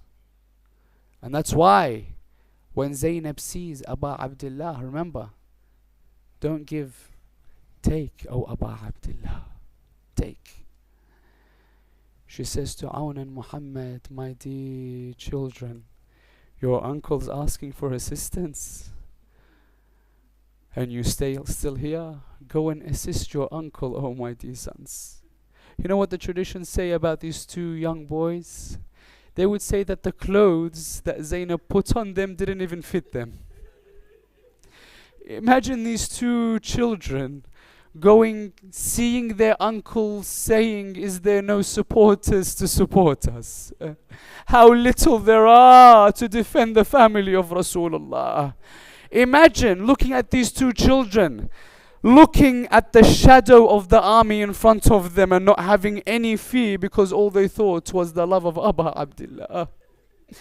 They would say that these two children of Zainab, because the clothes would not fit them, they would return and they had to tighten their imamah, tighten their clothes so they can even walk towards the battlefield. Imagine that these children would arise. Remember who the person that was in charge of bringing them up was. The person that taught them swordsmanship was none other than their uncle Aba Fadl al-Abbas. So they ask permission from their uncle Husayn. I want you to imagine their uncle at that very moment. That Aba Abdullah al-Husayn would say to himself, "How can I allow myself to give permission to these two youngsters to go towards the battlefield? How can my heart bear to see them laying on the plains of Karbala, lifeless? How can I bear to see Zainab Shadati?" What you need to understand is every single person in Zainab's life was catering for the heart, which is Zainab. When you see that Fatima Zahra, when Amir al-Mu'mineen would fall asleep at her grave, what would she say? She would say, "Oh Ali, why are you at my grave while Zainab is awoke in the house? Go towards Zainab. When she wakes up, then she'll find out her mother is no longer there. I don't want her to not be without her mother or a father." You'll find Zainab later on when Ali is struck. What does Ali say when he couldn't walk? He says to Hassan and Husayn, "Is that Zainab?" They would say, "Yes." He says, "Lift me upright, lest Zainab sees me hurt. I don't want to hurt the heart of Zainab. Let me walk by myself." When Hassan was vomiting all that poison in that particular tray, Husayn would be told by Hassan, Husayn, when Zainab would enter, remove the tray. I don't want Zainab's heart to be hurt. But what would Zainab see in Karbala? Husayn would know this very well, that everyone was catering for her heart. But you'll find Awn and Muhammad would go onto the battlefield. These two gems of the family of Rasulullah. Then they would fight valiantly, back to back. They would look at each other as brothers do. When someone would want to attack Awn, Muhammad would defend him. When someone was to attack Muhammad, you'll find Awn coming to his assistance. Every time that they would strike an enemy down, you know who they'd look at? They'd look at their Uncle Abbas, saying, "Oh, Uncle Abbas, are you proud of us? You're the one that's taught us this bravery. You've taught us swordsmanship. You're our teacher. Are you proud of our strikes?" Until a moment in which Umar ibn Sa'd would say to them, "You think that they are children? Their grandfather is Ja'far al-Tayyar. Their grandfathers are Ali ibn Abi Talib. These are strong men. Do not look at the size that they are. They contain a power within them. Do not fight them one-on-one. Surround these two youth from every angle." They would surround Awn and Muhammad. You'll find at a very moment when they would surround, they did not know who to fight first. You'll find people striking them from every angle until someone would strike Awn. Awn would fall. As he fell, he looks towards Abdulla. He would say, "Assalamu alayka ya Abdulla." Muhammad sees, imagine a brother seeing their brother being struck down, that your brother has just died in front of your eyes. Muhammad runs towards him. He wants to see him for the final time, but he doesn't go towards the brother's body before a man strikes the head. Traditions would say there were two people that struck the head of Muhammad at the same time. He didn't even have a chance to look towards Abdullah. Didn't have a chance to say, "Assalamu alayka ya Abdullah." They would strike him and he would fall face first onto the plains of Karbala. The traditions would say they would carry the bodies of Awn and Muhammad to the tents. Who was waiting at the tents? It was their mother Zainab. The traditions would tell us that Zainab knew very well if she shed a tear, then Husayn would hurt. They would say she would come, sit between Awn and Muhammad. She would place a hand on the chest of Awn, a hand on the chest of Muhammad, and she would say, "Oh Allah, accept from us the sacrifice." Trying very hard not to shed a tear lest it would hurt the heart of Husayn. You know, when Zainab shed a tear, they would say only when Zainab returned back towards Medina, she would enter the house where Awn and Muhammad would be, the beds in which they would sleep in. She would see them and then she would shed a tear remembering who lays in those beds. You know what else happened in Medina, O Mu'mineen? She remembers a wasiyah from her mother Fatima. In Medina there was a wasiyah that was given to a 4-year-old. How heavy was this wasiyah? Imagine, brothers and sisters, she remembers this. She would say, "Zainab, I have a wasiyah for you." What's the wasiyah, oh my mother Fatima? She would say, "There will come a time where you will see your brother Husayn on the plains of Karbala without a supporter and no one to help him. لا أحد ينصره يا Zainab. What shall I do, oh my mother Fatima?" She would say, "Zainab, I want you to tell him to reveal his chest. I want you to smell his neck and embrace his chest." Why, oh Zainab? Why? What did your mother tell you?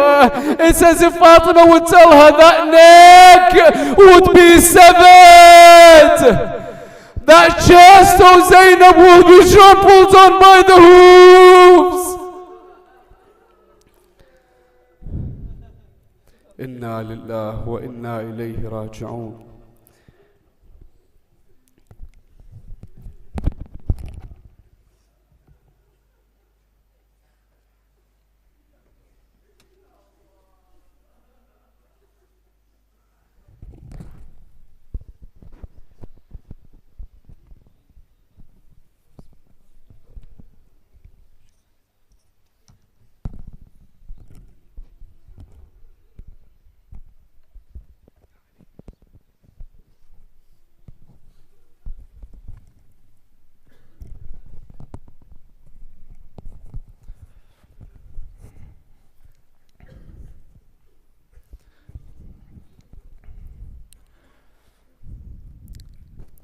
بسم الله الرحمن الرحيم الحمد لله رب العالمين وصلى الله على محمد وآله الطاهرين. أما بعد، قالت السيدة زينب سلام الله عليها: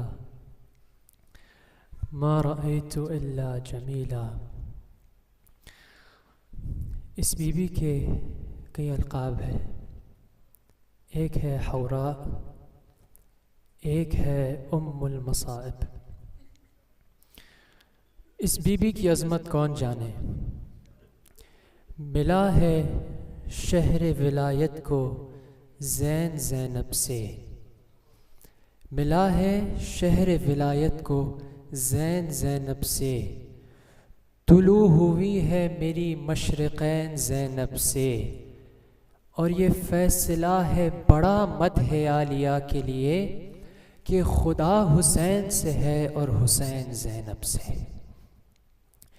ये बीबी, इस बीबी को अपने ज़माने में 7 मासूमों का साथ नसीब हुआ।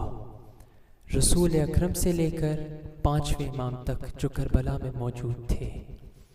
जहाँ जहाँ ये बीबी है, हर उस कदम पे हर इमाम ने इस बीबी की अहमियत और ज़रूरत का एहसास दिलाया है। जहाँ गैरतमंद इमाम भी खामोश रहा, वहाँ इस बीबी ने काफ़िले की सालारी की है। शाम गरीबा में इमामत को बचा कर लाई है। पहले इमाम इस बीबी को अपनी जीनत कहते हैं, दूसरे इमाम इस बीबी को अपना मददगार कहते हैं, तीसरे इमाम सैयद शुहदा क्या फरमाते हैं? ज़ैनब, हमें अपनी नमाज शब में न भूलना। चौथे इमाम फरमाते हैं, या अम्मती अंति आलिमा गैर मुअल्लमा, आप एक ऐसी आलिमा हैं जिन्हें तालीम नहीं दी गई, और ये बनी हाशिम में अकीला के नाम से मशहूर है। अज़ादारो, जो मुसीबत इस बीबी पर हुई है, ऐसी मुसीबत आज तक किसी पर नहीं आई। आम तौर पे आम जिंदगी में अगर किसी घर में एक मैयत हो जाए तो सब उस घर के ख़वातीन के गिर्द जमा हो जाते हैं कि इससे अभी बात न करो, ये सदमे में है। क्यों? इंसान की उस वक्त बोलने और सोचने की सलाहियत कमज़ोर पड़ जाती है। अब आप तसव्वुर करें, वो बीबी जो कभी घर से अकेले बाहर नहीं निकली, तपती हुई रेत पे एक नहीं, सारे बनी हाशिम के फूलों को बेगोर कफन छोड़ कर आई हैं। बेकजावा ऊँट है, हाथ पसे गर्दन, मगर क्या फरमाती है जालिम के दरबार में? मा रअयतु इल्ला जमीला, मैंने हर कदम पे हर मकाम पे उस खुदा को पाया है। शायर कहता है कि दिल में एक काबा बसा कर देख लो, रोज़े ज़ैनब पे जाकर देख लो, और इसमें आज़म गर कभी पूछे कोई, नाम ज़ैनब का सुना कर देख लो। मैंने कहा बीबी ज़ैनब का नाम एक इसमें आज़म है, और ये कोई मुबालगा नहीं, हकीकत है।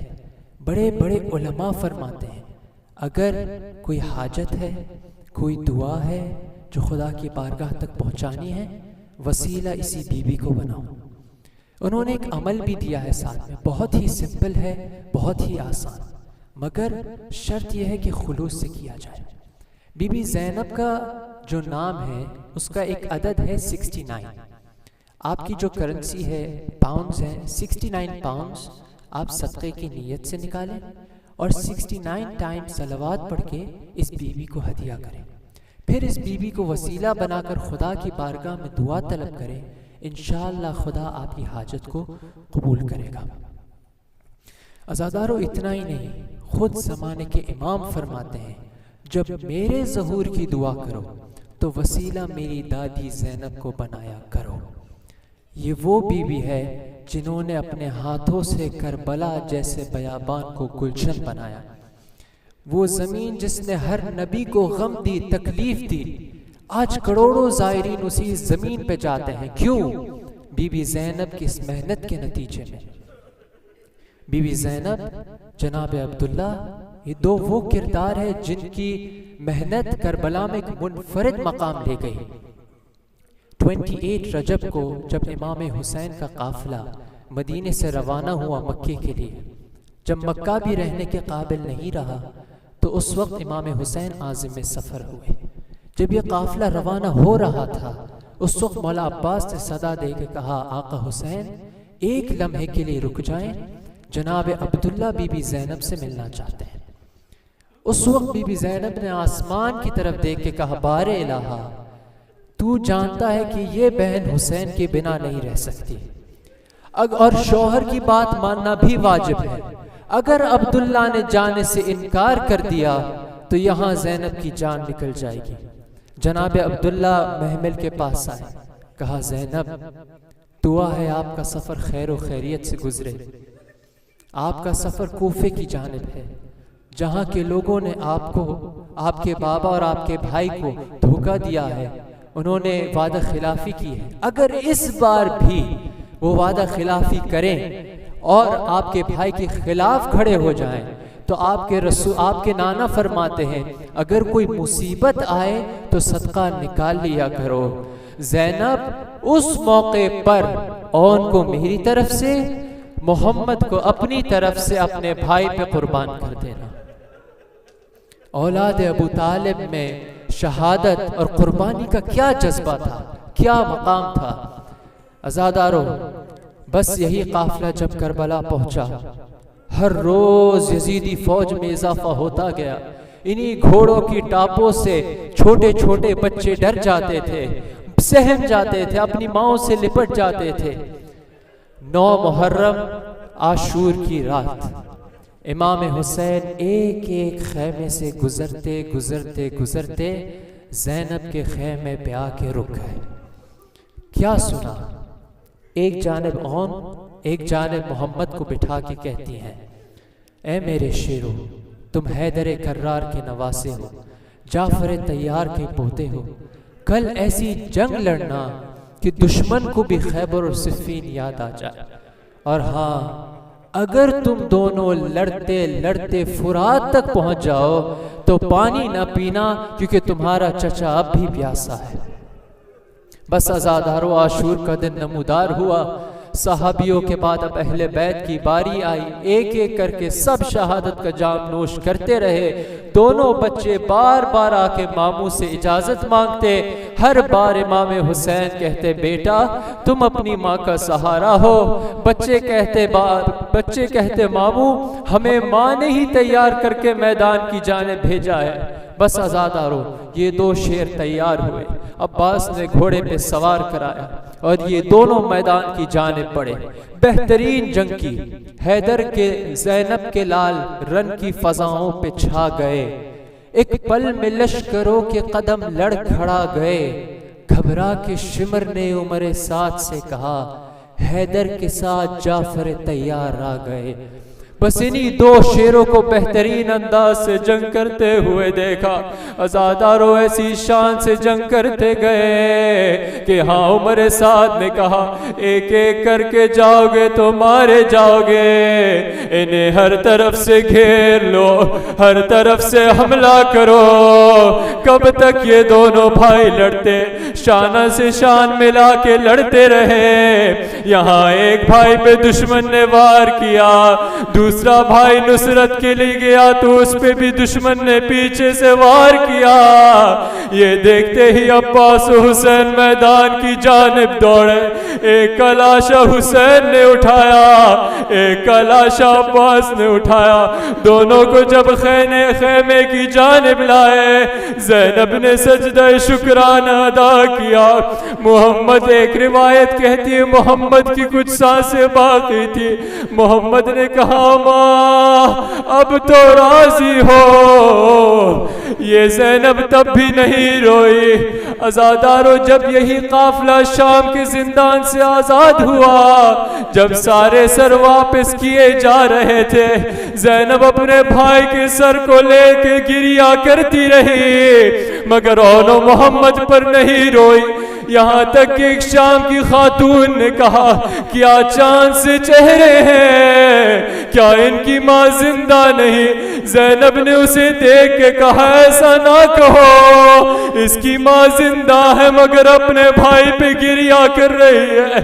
ये ज़ैनब जब मदीने वापस गई, अपने घर के हुजरे में दाखिल हुई, जब दो नन्हे नन्हे बिस्तर देखे, दो नन्हे नन्हे मुसल्ले देखे, तब जमीन पे बैठ के गिरिया करने लगी और कहा न मोहम्मद, अब ये ज़ैनब तुम्हारे गम में आंसू बहा रही है।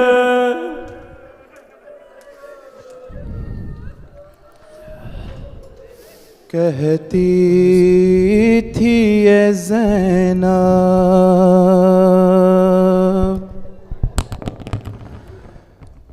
कहती थी ये ज़ैनब,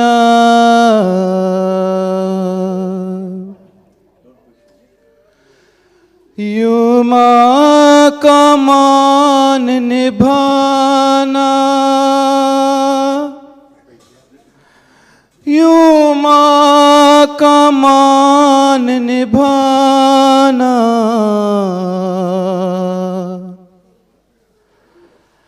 ऐ ओनो मोहम्मद, ऐ ओनो मोहम्मद।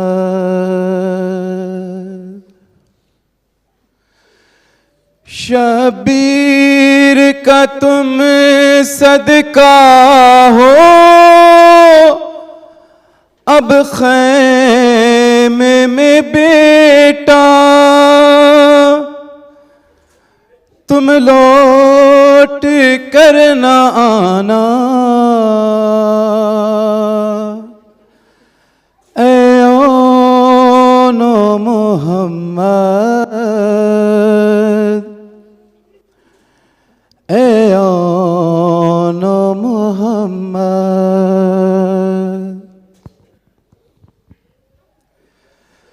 है माँ को यकीन, तुम माँ की बात रखोगे, ये याद रहे खैमों में प्यासे बच्चे, दरिया पे अगर जाना हो, सहरोज के प्यासो, तुम प्यास ना बुझाना, ऐ ओनो मोहम्मद, ऐ ओनो मोहम्मद।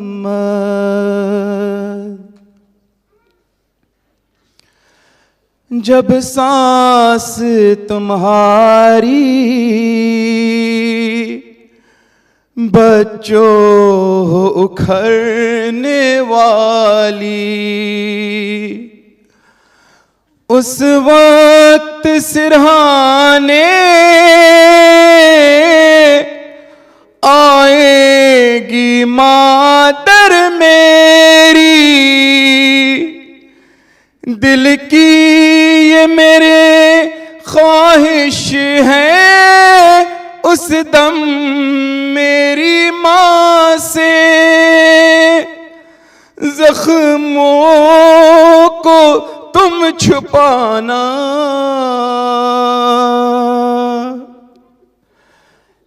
ए ओनो मोहम्मद, ए ओनो मोहम्मद।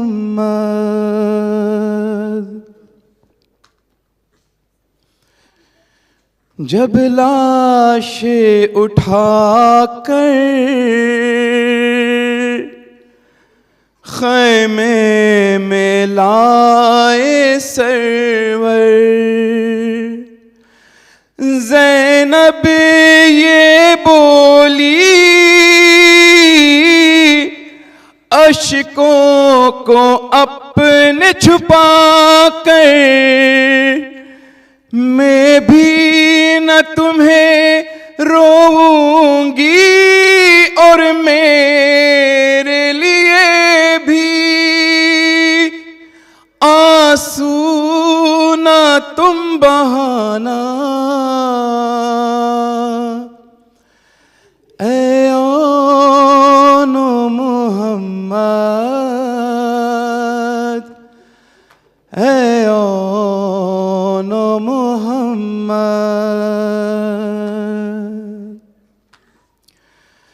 ताज़ीम की खातिर क्यों उठते नहीं अब बेटा,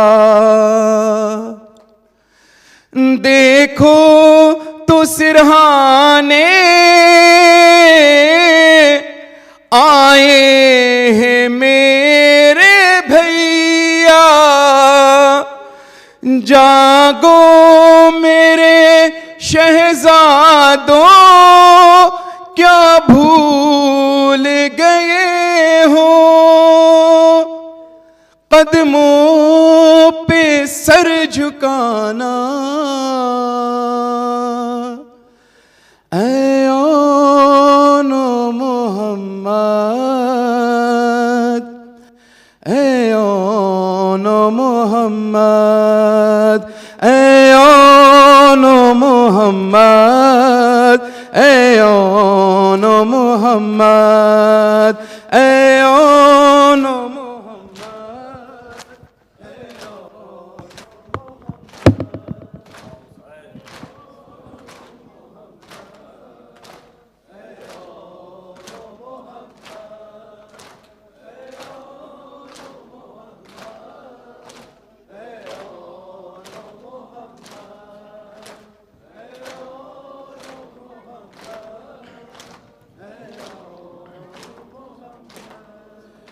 ऐ ओनो मोहम्मद, ऐ ओनो मोहम्मद, ऐ ओनो मोहम्मद, ऐ ओनो मोहम्मद, ऐ ओनो मोहम्मद, ऐ ओनो मोहम्मद, ऐ ओनो मोहम्मद, ऐ ओनो मोहम्मद, ऐ ओनो मोहम्मद,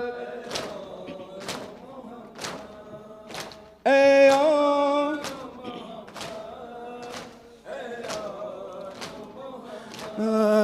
तेरी जागीर से चल पड़ा काफिला, मेरे गाजी कहाँ हो। तेरी जागीर से चल पड़ा काफिला, मेरे गाजी कहाँ हो। ऐ मेरे बावफा है बहन बेरिदा, मेरे गाजी कहाँ हो। तेरी जागीर से चल पड़ा काफिला, मेरे गाजी कहाँ हो। तेरी जागीर से चल पड़ा काफिला,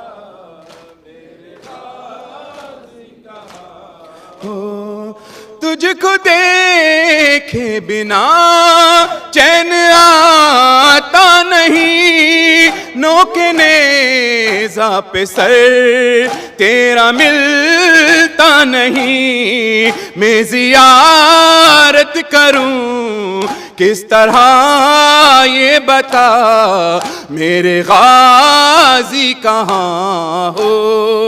तेरी जागीर से चल पड़ा काफिला, मेरे गाजी कहाँ हो। तेरी जागीर से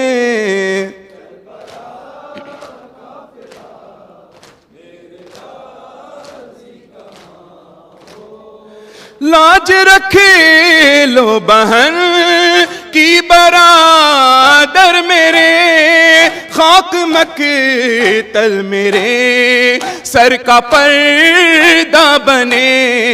हुक्म दे दो जरा मुंतजिर है हवा, मेरे गाजी कहाँ हो। तेरी जागीर से चल पड़ा काफिला,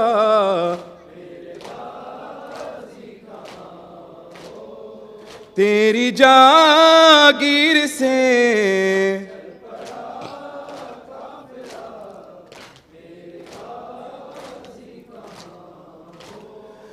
तेरे बाजू मुझे रास्ते में मिले। मैंने चादर समझ कर वो सर पर रखे, बाजुओं से तेरा पूछती हूँ पता, मेरे गाजी कहाँ हो। तेरी जागीर से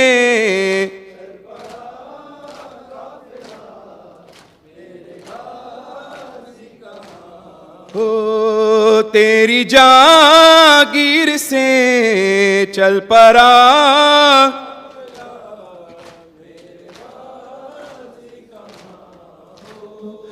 देख कर बहन को गश्त में नंगे सर, क्या हया आ गई, छुप गए हो किधर, खुद चली आऊंगी तुम बता दो जरा, मेरे गाजी कहाँ हो। तेरी जागीर से चल पड़ा काफिला,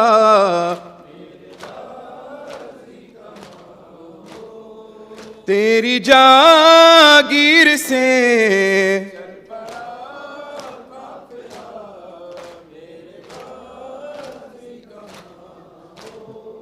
मैंने बचपन में लोरी सुनाई तुझे, मैंने चलना सिखाया था भाई तुझे, राह भर खार पर मुझको चलना सिखा, मेरे गाजी कहाँ हो।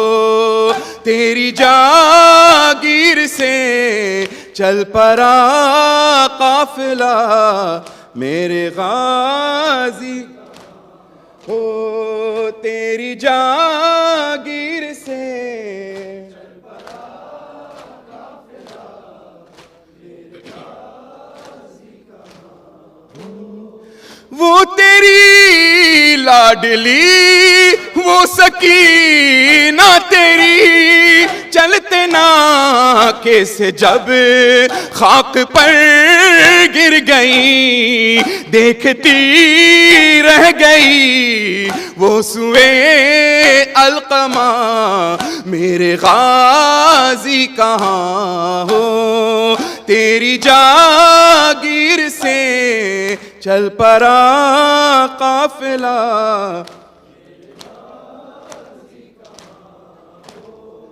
तेरी जागीर से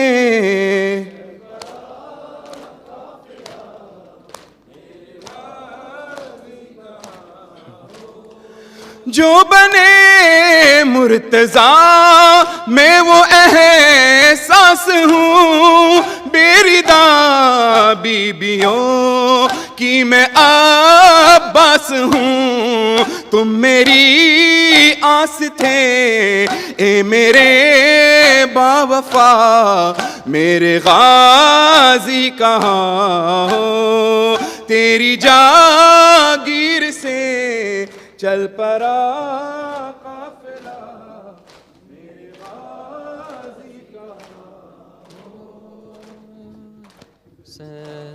या हुसैन।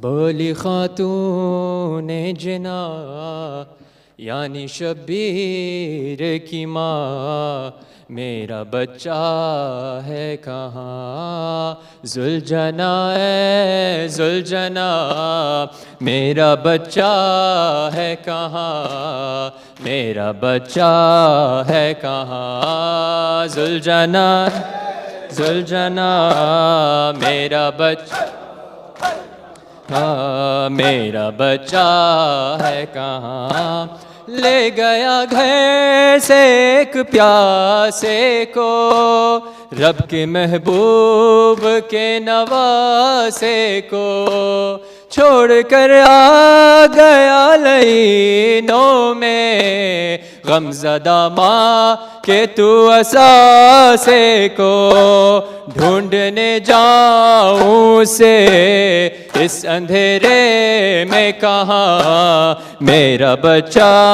है कहाँ, जुलझना है, मेरा बच्चा है कहाँ, मेरा बच्चा है कहाँ, जुलझना तेरा है कहाँ, मेरा बच्चा हाँ, जिसने लाशें उठाए थे दिन भर, खून असग़र था जिसके चेहरे पर, ज़ख्म अकबर की थी यानी दिल में, भाई के गम में झुक गई थी कमर, खाक उड़ाते हैं नबी है अली महवे फुगा, मेरा बच्चा है कहाँ, जुलझना है जुलझना, मेरा बच्चा कहाँ है कहाँ, जुलझना है जुलझना, मेरा बच्चा है कहाँ, मेरा बच्चा कहाँ, तेरे माथे पे खून है किसका, रंग खूये तेरे सवार का था, है मेरे शीर की महक इसमें, कांपता है अलम से दिल मेरा, बोल खामोश है क्यों तेरे आंसू है रवा, मेरा बच्चा है कहाँ, जुलझना है, मेरा बच्चा है कहाँ, मेरा बच्चा है कहाँ, जुलझना जुलझना में है कहाँ, है कहाँ, जो तेरी प्यास पर उदास रहा, जो के पानी के आस पास रहा, फिर भी पानी पिया नहीं उसने, तेरी खातिर जो महवे यास रहा, खुश्क था उसका गला, खुश्क थी उसकी ज़बां, मेरा बच्चा है कहाँ, जुलझना है, मेरा बच्चा है कहाँ, मेरा बच्चा है कहाँ, जुलझना जुलझना, मेरा है कहाँ, है कहाँ, कैसे सोएगी लाडली उसकी जिसको सीने पर नींद आती थी, जिसने रोका था तुझको जाते हुए। क्या कहेगा अगर वो पूछेगी, सामना उसका न कर, रोके दे देगी वो जान। मेरा बच्चा है कहाँ, जुलझना है मेरा बच्चा है कहाँ, मेरा बच्चा है कहाँ, जुलझना है जुलझन।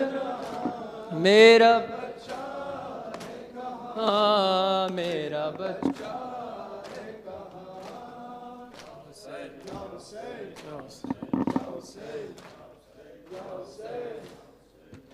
ओनो मोहम्मद है मेरे ओनो मोहम्मद, बैठी हुई जमी पर कहती थी रो के ज़ैनब, है ओनो मोहम्मद है मेरे ओनो मोहम्मद।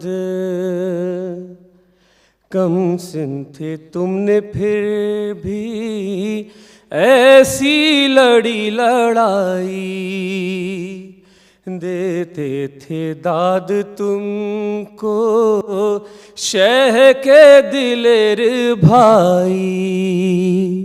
मैदान में उठ रहा था एक शोर मरहबा का, बैठी हुई जमी पर कहती थी रो के ज़ैनब, है ओनो मोहम्मद है मेरे ओनो मोहम्मद, है ओनो मोहम्मद है मेरे। तुमने ये तरबियत का एजाज भी दिखाया, दी अपनी जान लेकिन इस्लाम को बचाया। ये सिन ये जान सारी बच्चों में तुम पे वारी, बैठी रही जमी पर कहती थी रो के ज़ैनब, है ओनो मोहम्मद है मेरे ओनो मोहम्मद, है ओनो मोहम्मद है मेरे। पानी पिया न तुमने कब्ज़े में थी तराई, क्या खूब शाहिदी से तुमने वफा निभाई। तुम हो वफा के पैकर, माँ का सलाम तुम पर, बैठी हुई जमी पर कहती थी रो के ज़ैनब, है ओनो मोहम्मद है मेरे ओनो मोहम्मद, है ओनो मोहम्मद है मेरे। जीने न देगा मुझको ये दर्दनाक मंजर, डूबा हुआ लहू में देखा तुम्हें जमी पर। इतना हुसैन रोए कर कर के बैन रोए, बैठी हुई जमी पर कहती थी रो के ज़ैनब, है ओनो मोहम्मद है मेरे ओनो मोहम्मद, है ओनो मोहम्मद है मेरे। इस दश्ते करबला में ऐसी क़यामत आई, जी भर के माँ तुम्हारा गम भी मना न पाई। इस बात पे न रोना, माँ से खफा न होना, बैठी हुई जमी पर कहती थी रो के ज़ैनब है आनो मोहम्मद, है मेरे आनो मोहम्मद, है आनो मोहम्मद, है मेरे आनो मोहम्मद। शबीर भी नहीं है, अब्बास भी नहीं है, तुम भी नहीं हो कोई, अब आस भी नहीं है। सब लुट गया यहाँ पर, घर क्या करूँ मैं जाकर, बैठी हुई ज़मीं पर। कहती थी रो के ज़ैनब है आनो मोहम्मद, है मेरे आनो मोहम्मद, है आनो मोहम्मद, है मेरे आनो मोहम्मद। या हुसैन।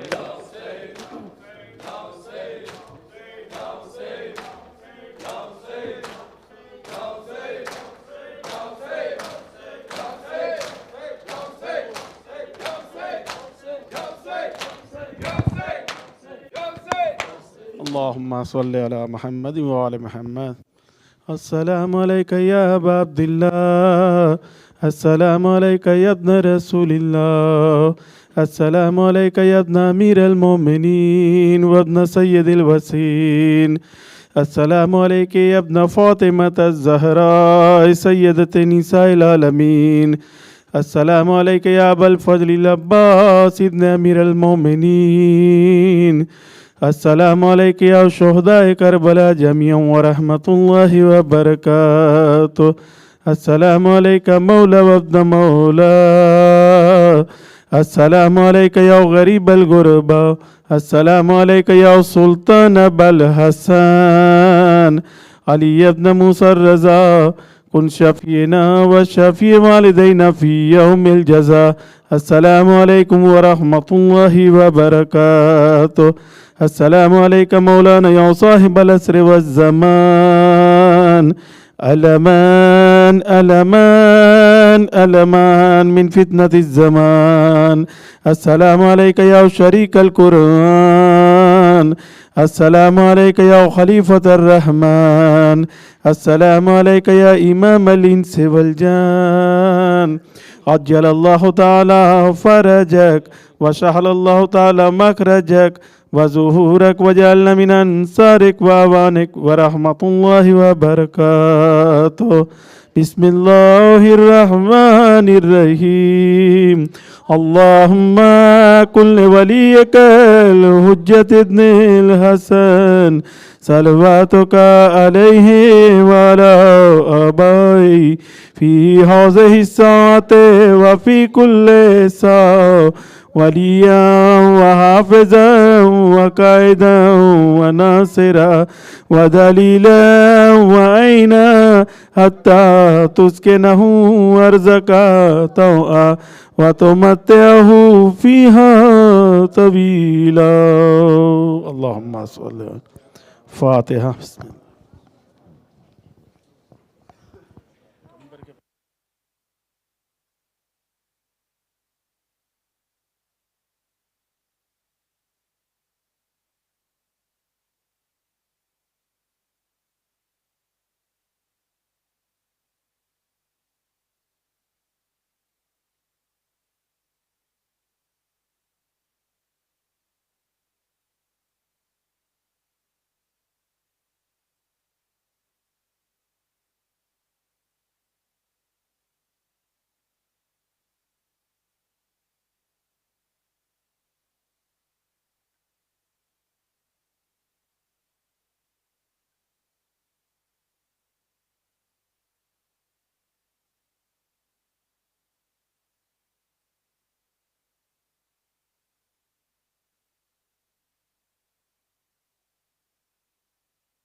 أعوذ بالله من الشيطان الرجيم بسم الله الرحمن الرحيم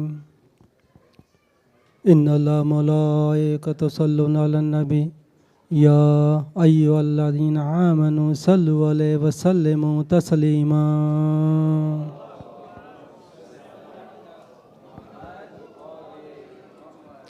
سبحان الله والحمد لله ولا إله إلا الله والله أكبر ولله الحمد الله أكبر الله أكبر الله أكبر الله أكبر أشهد أن لا إله إلا الله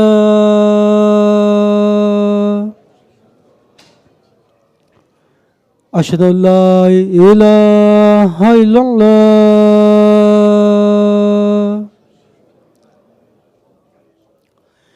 أشهد أن محمد رسول الله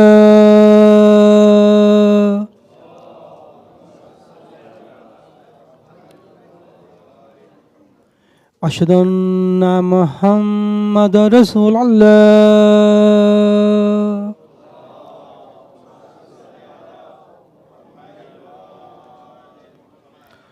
أشهد أن أمير المؤمنين وإمام المتقين علي ولي الله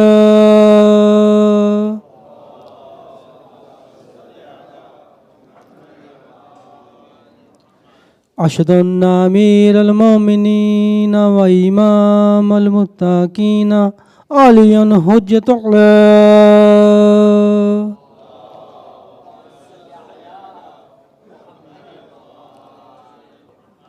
حي على الصلاة حي على الصلاة حي على الفلاح حي على الفلاح حي على خير الأعمال حي على خير الأعمال الله أكبر الله أكبر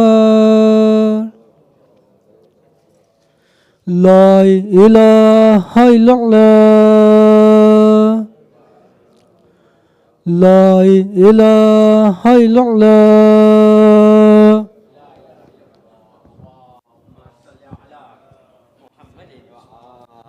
آل محمد بسم الله الرحمن الرحيم اللهم اجعل قلبي بارا وعملي سارا وعيشي كارا ورزقي دارا وأولادي أبرارا واجعل لي عند قبر نبيك محمد مصطفى صلى الله عليه وآله وسلم مستقرا وقرارا برحمتك يا أرحم الراحمين.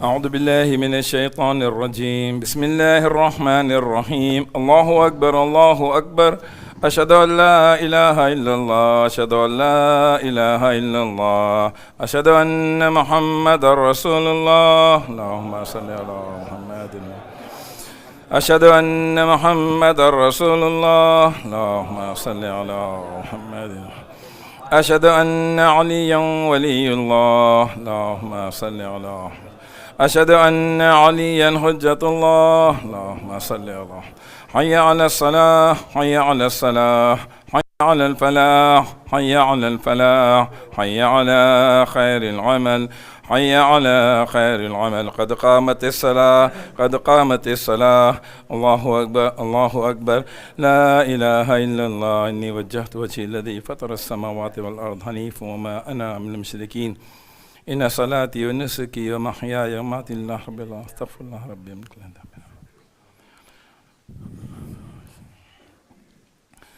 الله أكبر بسم الله الرحمن الرحيم الحمد لله رب العالمين الرحمن الرحيم مالك يوم الدين إياك نعبد وإياك نستعين اهدنا الصراط المستقيم صراط الذين أنعمت عليهم غير المغضوب عليهم ولا الضالين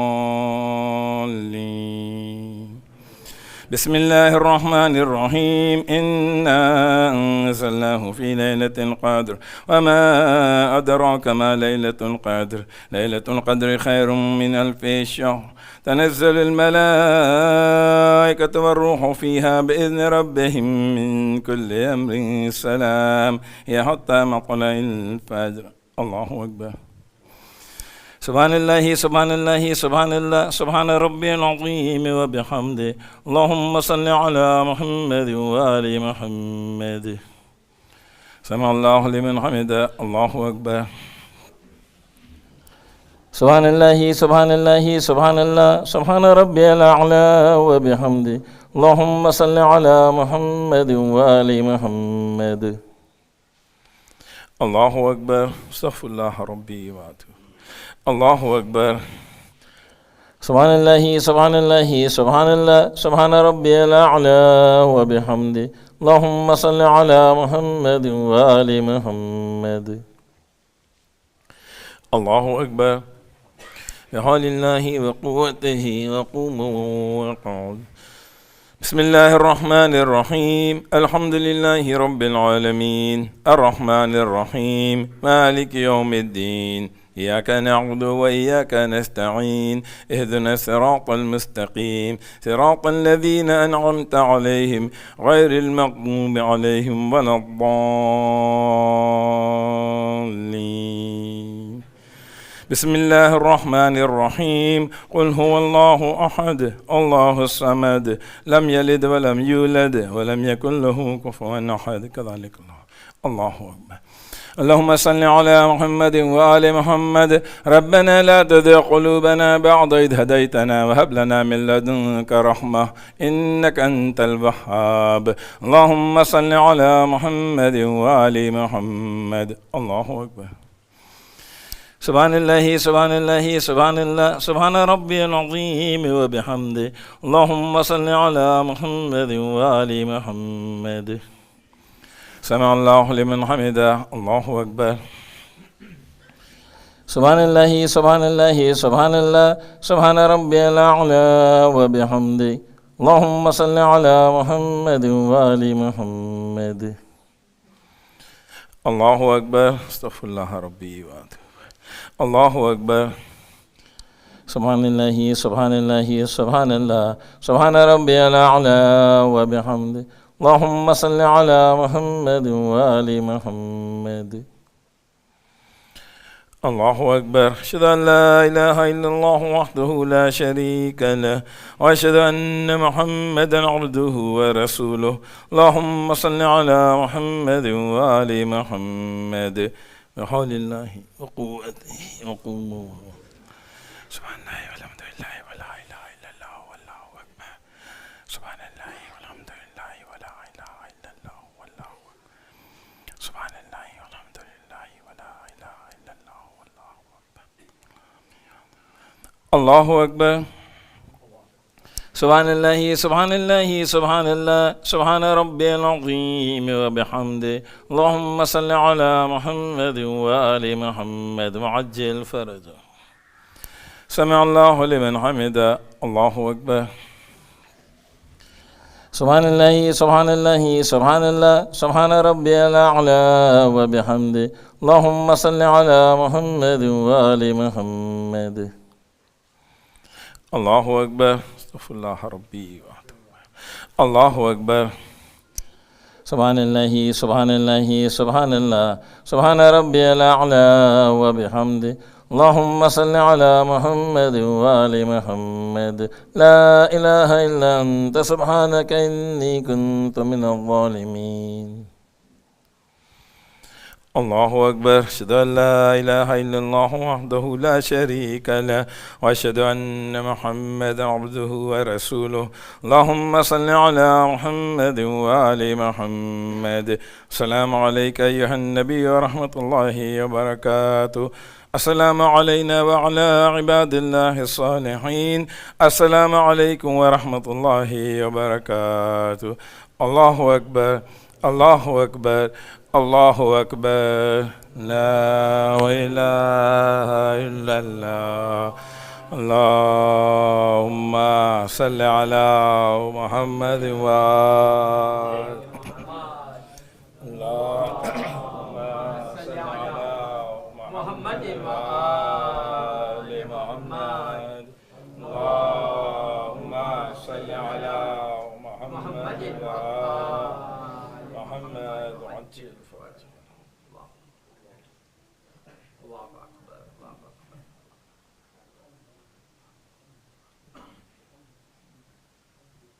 الله أكبر الله أكبر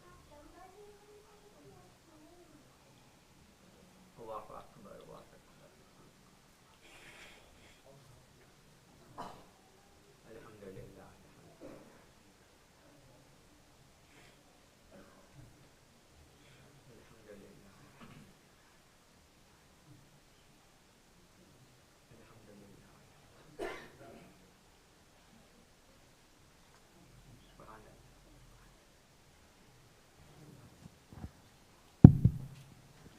أعوذ بالله من الشيطان الرجيم بسم الله الرحمن الرحيم اللهم إني أسألك موجبات رحمتك وعزائم مغفرتك والنجاة من النار ومن كل بلية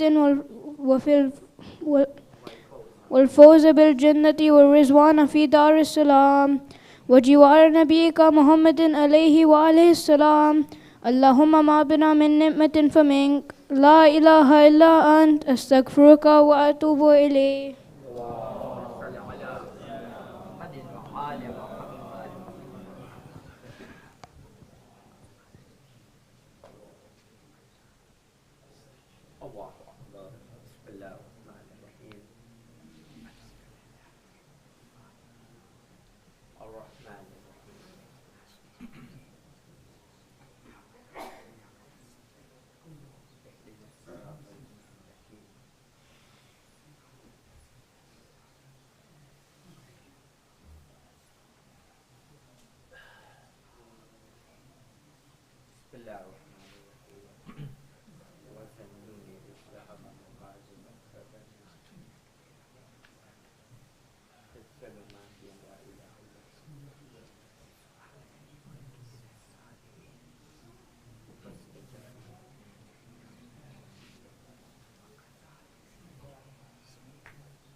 أعوذ بالله من الشيطان الرجيم. بسم الله الرحمن الرحيم. الله أكبر الله أكبر. أشهد أن لا إله إلا الله. أشهد أن لا إله إلا الله. أشهد أن محمد رسول الله. اللهم صل على محمد.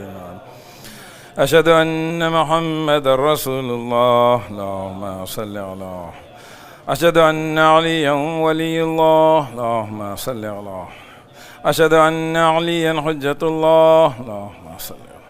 حي على الصلاة حي على الصلاة حي على الفلاح حي على الفلاح حي على خير العمل حي على خير الأمل. قد قامت الصلاة قد قامت الصلاة.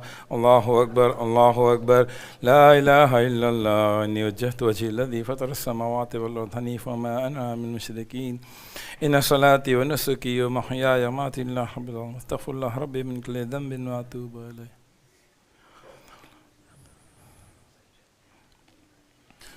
الله أكبر.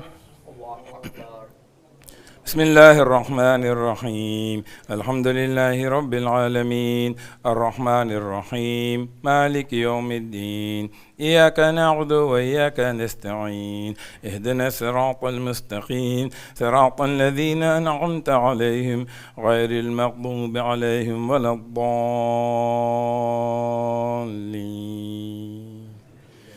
بسم الله الرحمن الرحيم. إنا أعطيناك الكوثر فصل لربك وانحر إن شانئك هو الأبتر. الله. سبحان الله سبحان الله سبحان الله سبحان ربي العظيم وبحمده. اللهم صل على محمد وآل محمد. سمع الله لمن حمده. الله أكبر. سبحان الله سبحان الله سبحان الله سبحان ربي الأعلى وبحمده. اللهم صل على محمد وآل محمد. الله أكبر. استغفر الله ربي وأتوب إليه. الله أكبر. سبحان الله سبحان الله سبحان الله سبحان ربي الأعلى وبحمده. اللهم صل على محمد وآل محمد. الله أكبر. بحول الله وقوته وقوموا. بسم الله الرحمن الرحيم. الحمد لله رب العالمين الرحمن الرحيم مالك يوم الدين. إياك نعبد وإياك نستعين. اهدنا الصراط المستقيم صراط الذين أنعمت عليهم غير المغضوب عليهم ولا الضالين. بسم الله الرحمن الرحيم. قل هو الله أحد الله الصمد لم يلد ولم يولد ولم يكن له كفوا أحد. كذلك الله. اللهم صل على محمد وآل محمد. ربنا آتنا في الدنيا حسنة وفي الآخرة حسنة وقنا عذاب النار. رب ارحمهما كما ربياني صغيرا. اللهم صل على محمد وآل محمد. الله أكبر. سبحان الله سبحان الله سبحان الله سبحان ربي العظيم وبحمده. اللهم صل على محمد وآل محمد. سمع الله لمن حمده. الله أكبر. سبحان الله سبحان الله سبحان الله سبحان ربي الأعلى وبحمده. اللهم صل على محمد وآل محمد. الله أكبر. استغفر الله ربي وأتوب إليه. الله أكبر. سبحان الله سبحان الله سبحان الله سبحان ربي الأعلى وبحمده. اللهم صل على محمد وآل محمد. الله أكبر. أشهد أن لا إله إلا الله وحده لا شريك له وأشهد أن محمدا عبده ورسوله. اللهم صل على محمد وآل محمد بحول الله وقوته وقوته.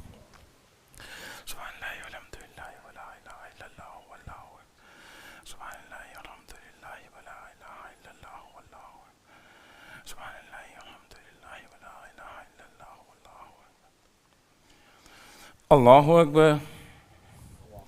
سبحان الله سبحان الله سبحان الله سبحان ربي العظيم وبحمده.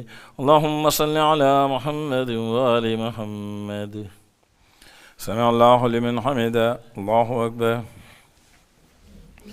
سبحان الله سبحان الله سبحان الله سبحان ربي الأعلى وبحمده اللهم صل على محمد وآل محمد.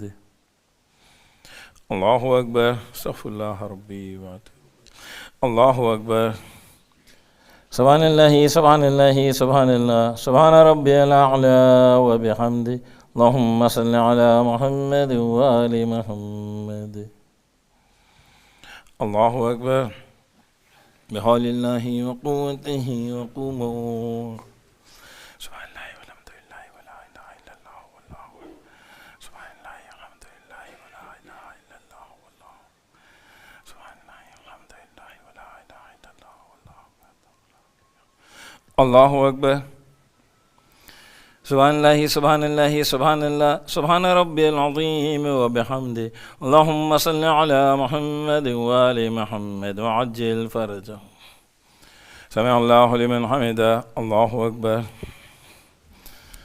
سبحان الله سبحان الله سبحان الله سبحان ربي الأعلى وبحمده اللهم صل على محمد وآل محمد. الله أكبر. استغفر الله ربي وأتوب. الله أكبر. سبحان الله سبحان الله سبحان الله سبحان ربي الأعلى وبحمده اللهم صل على محمد وآل محمد. يا من له الدنيا والآخرة ارحم من ليس له الدنيا والآخرة. الله أكبر. أشهد أن لا إله إلا الله وحده لا شريك له وأشهد أن محمدا عبده ورسوله. اللهم صل على محمد وآل محمد. السلام عليك أيها النبي ورحمة الله وبركاته. السلام علينا وعلى عباد الله الصالحين. السلام عليكم ورحمة الله وبركاته. الله أكبر. الله أكبر. الله أكبر. لا إله إلا الله. اللهم صل على محمد وآل محمد. اللهم صل على محمد وآل محمد. اللهم صل على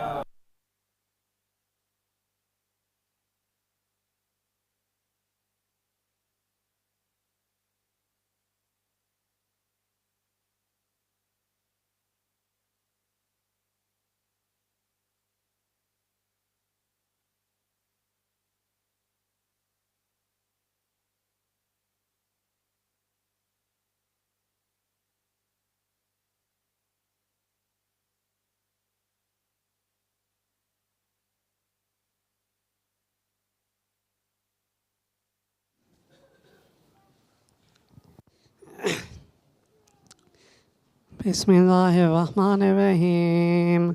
اللهم إنه ليس يوم رزقي وإنما أطلبه بقطرات تقتل على قلبي فأجول في طلبه البلدان فأنا فيما أنا ضارب كالحيوان لا أدري أم في سهل هو أم في جبل أم في أرض أم في سماء أم في بر أم في بحر وعلى يدي من ومن قبل من وقد علمت أن وأسبابه بيدك وأنت الذي تقسمه بلطفك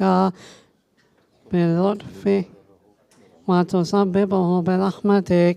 اللهم فصل على محمد وآله واجعل يا ربي رزقك واسعا ومطلبه سهلا ومقره قريبا ولا تؤنني بطالبي ما لم تقدري فيه رزقا فإنك غني على الرب وأنا فقير إلى رحمتك. فصل على محمد وآله واجد على عبدك بفضلك إنك ذو فضل عظيم.